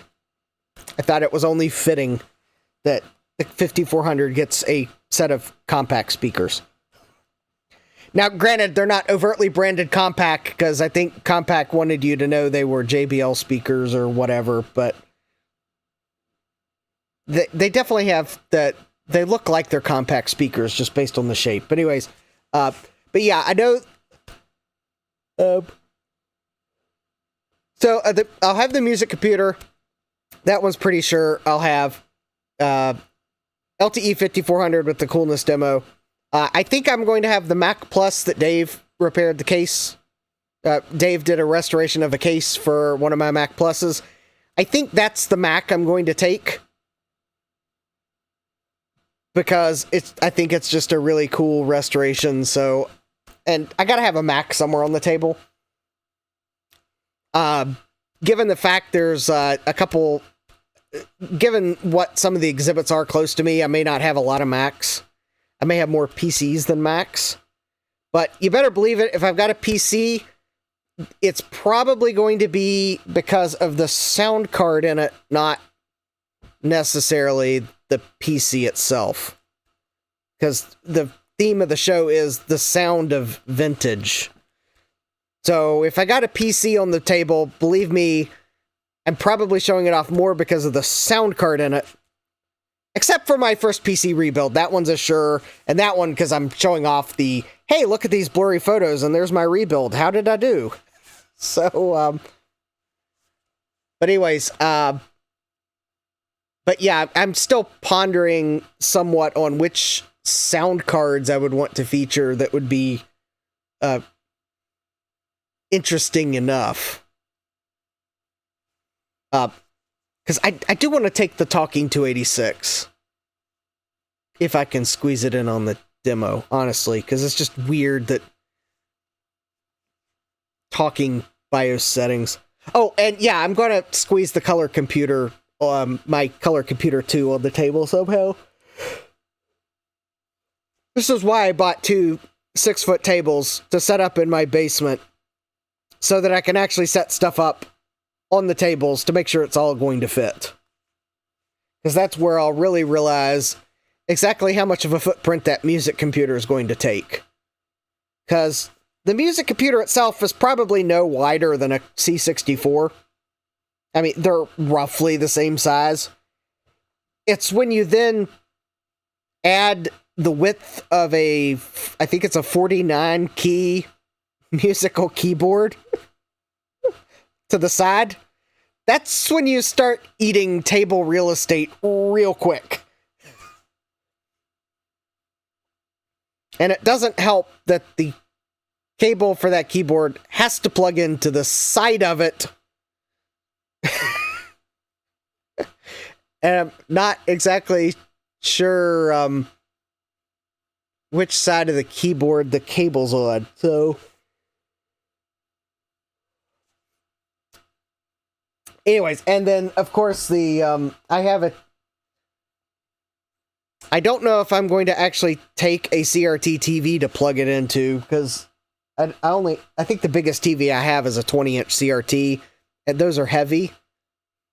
So there's a chance I may have an LCD TV to plug that into, so it has a big screen presence. But anyways, oh, and I realized there was one Wheel of Regrets I forgot to bring downstairs, but I guess I'll have to bring that down Thursday. I opened it and tested it because it was an item that I was afraid that it might have gotten damaged in shipping. If you saw one of my social media posts, you'll realize that it did not get damaged in shipping. I think it's actually a quite cool purchase. I had enough boxes to bring downstairs. So, anyways, yeah, it was an item I bought because I thought I might need it for VCF East, but I don't think that computer is actually going to make the cut, so at least not this time around. I think I've got too much on the table for it to make the cut.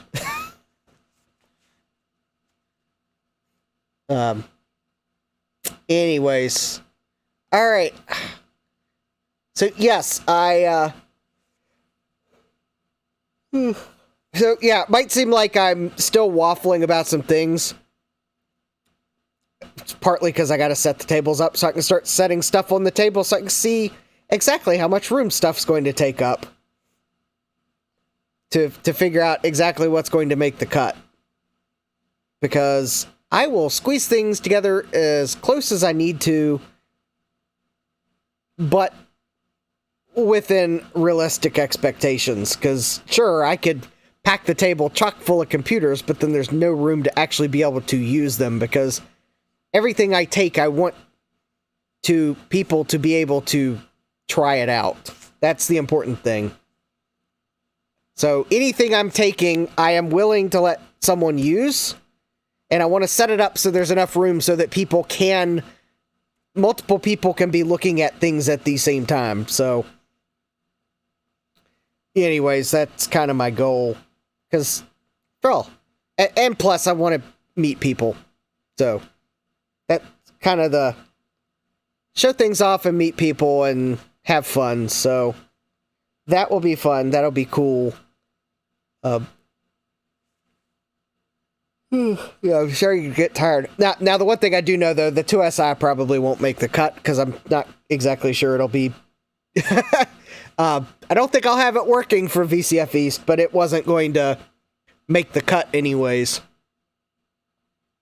Yeah, I think I'm trying to target, like, at most 2 Macs, just because of what the exhibits that are around me. At the moment, the Mac Plus, I'm pretty sure I'm going to take it, because it's just a cool restoration, and it doesn't take up a lot of table real estate compared to some other things. Because its keyboard's not like an extended keyboard, and it's just a cool restoration. So it's kind of...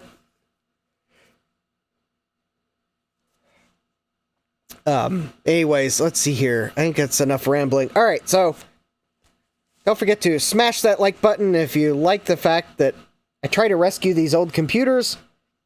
And also smash that like button if you like the fact that I think I have my audio working better tonight. If anyone's curious that joined late, OBS apparently changed the microphone it was using on my main audio source, and I didn't realize it. So, not sure which microphone it changed it to, but it's now set to the correct microphone again, so therefore, yeah, it's probably hearing me much better.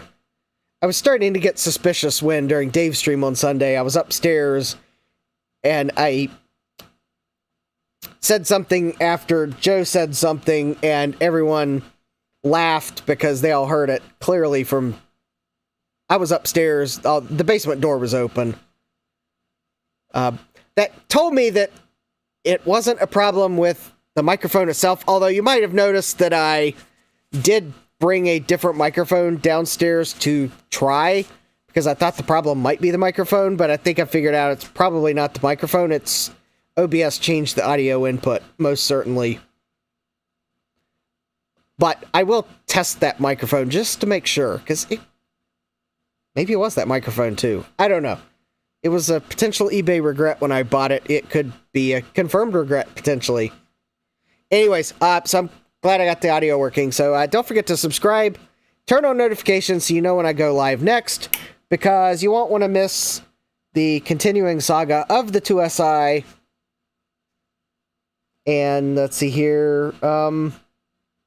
With that, I'd like to thank you all for hanging out in the chat, being cool, the moral support, and enjoying some of the items in Wheel of Regrets that you'll see at VCFE store for cheap parts. And I think with that, I'm going to go ahead and... Oh yeah, and also thank you for putting up with me delaying the stream. I wanted to have time to try to sort the microphone out, so I bumped the stream. I got home late. I had to go to Walmart. I had to find a birthday card for someone, and I'm still not entirely thrilled with the one I found at Walmart, so I may be going to Food Lion tomorrow to see if they've got a better card before I actually mail the birthday card. But anyways, it's like, okay, where do I want to go? Okay, I'll go to Walmart, because maybe they'll have a better selection. Yeah, right. It's like, I saw the shelf where the cards were that were the ones I probably wanted, and they were all empty. So those are probably the good ones. Anyways, let's see here. So with that, I'm going to draw this stream to a close. Let me make sure I got my finger on the correct button. So I hope to see you all here next time. And some of you, I hope to see you all at VCF East next Saturday and Sunday. So with that, take care and God bless. Computerized Start is brought to you by my awesome patrons on Patreon, and by your tips and memberships on Ko-fi. These and other channel supporters make my live streams possible. You too can become a channel supporter with tiers starting at just $1. Don't forget to smash that like button. And if you've liked what you've seen, subscribe and turn on notifications so that you don't miss the next video or live stream. And as always, thank you for all your support. I hope to see you next time. And until then, take care.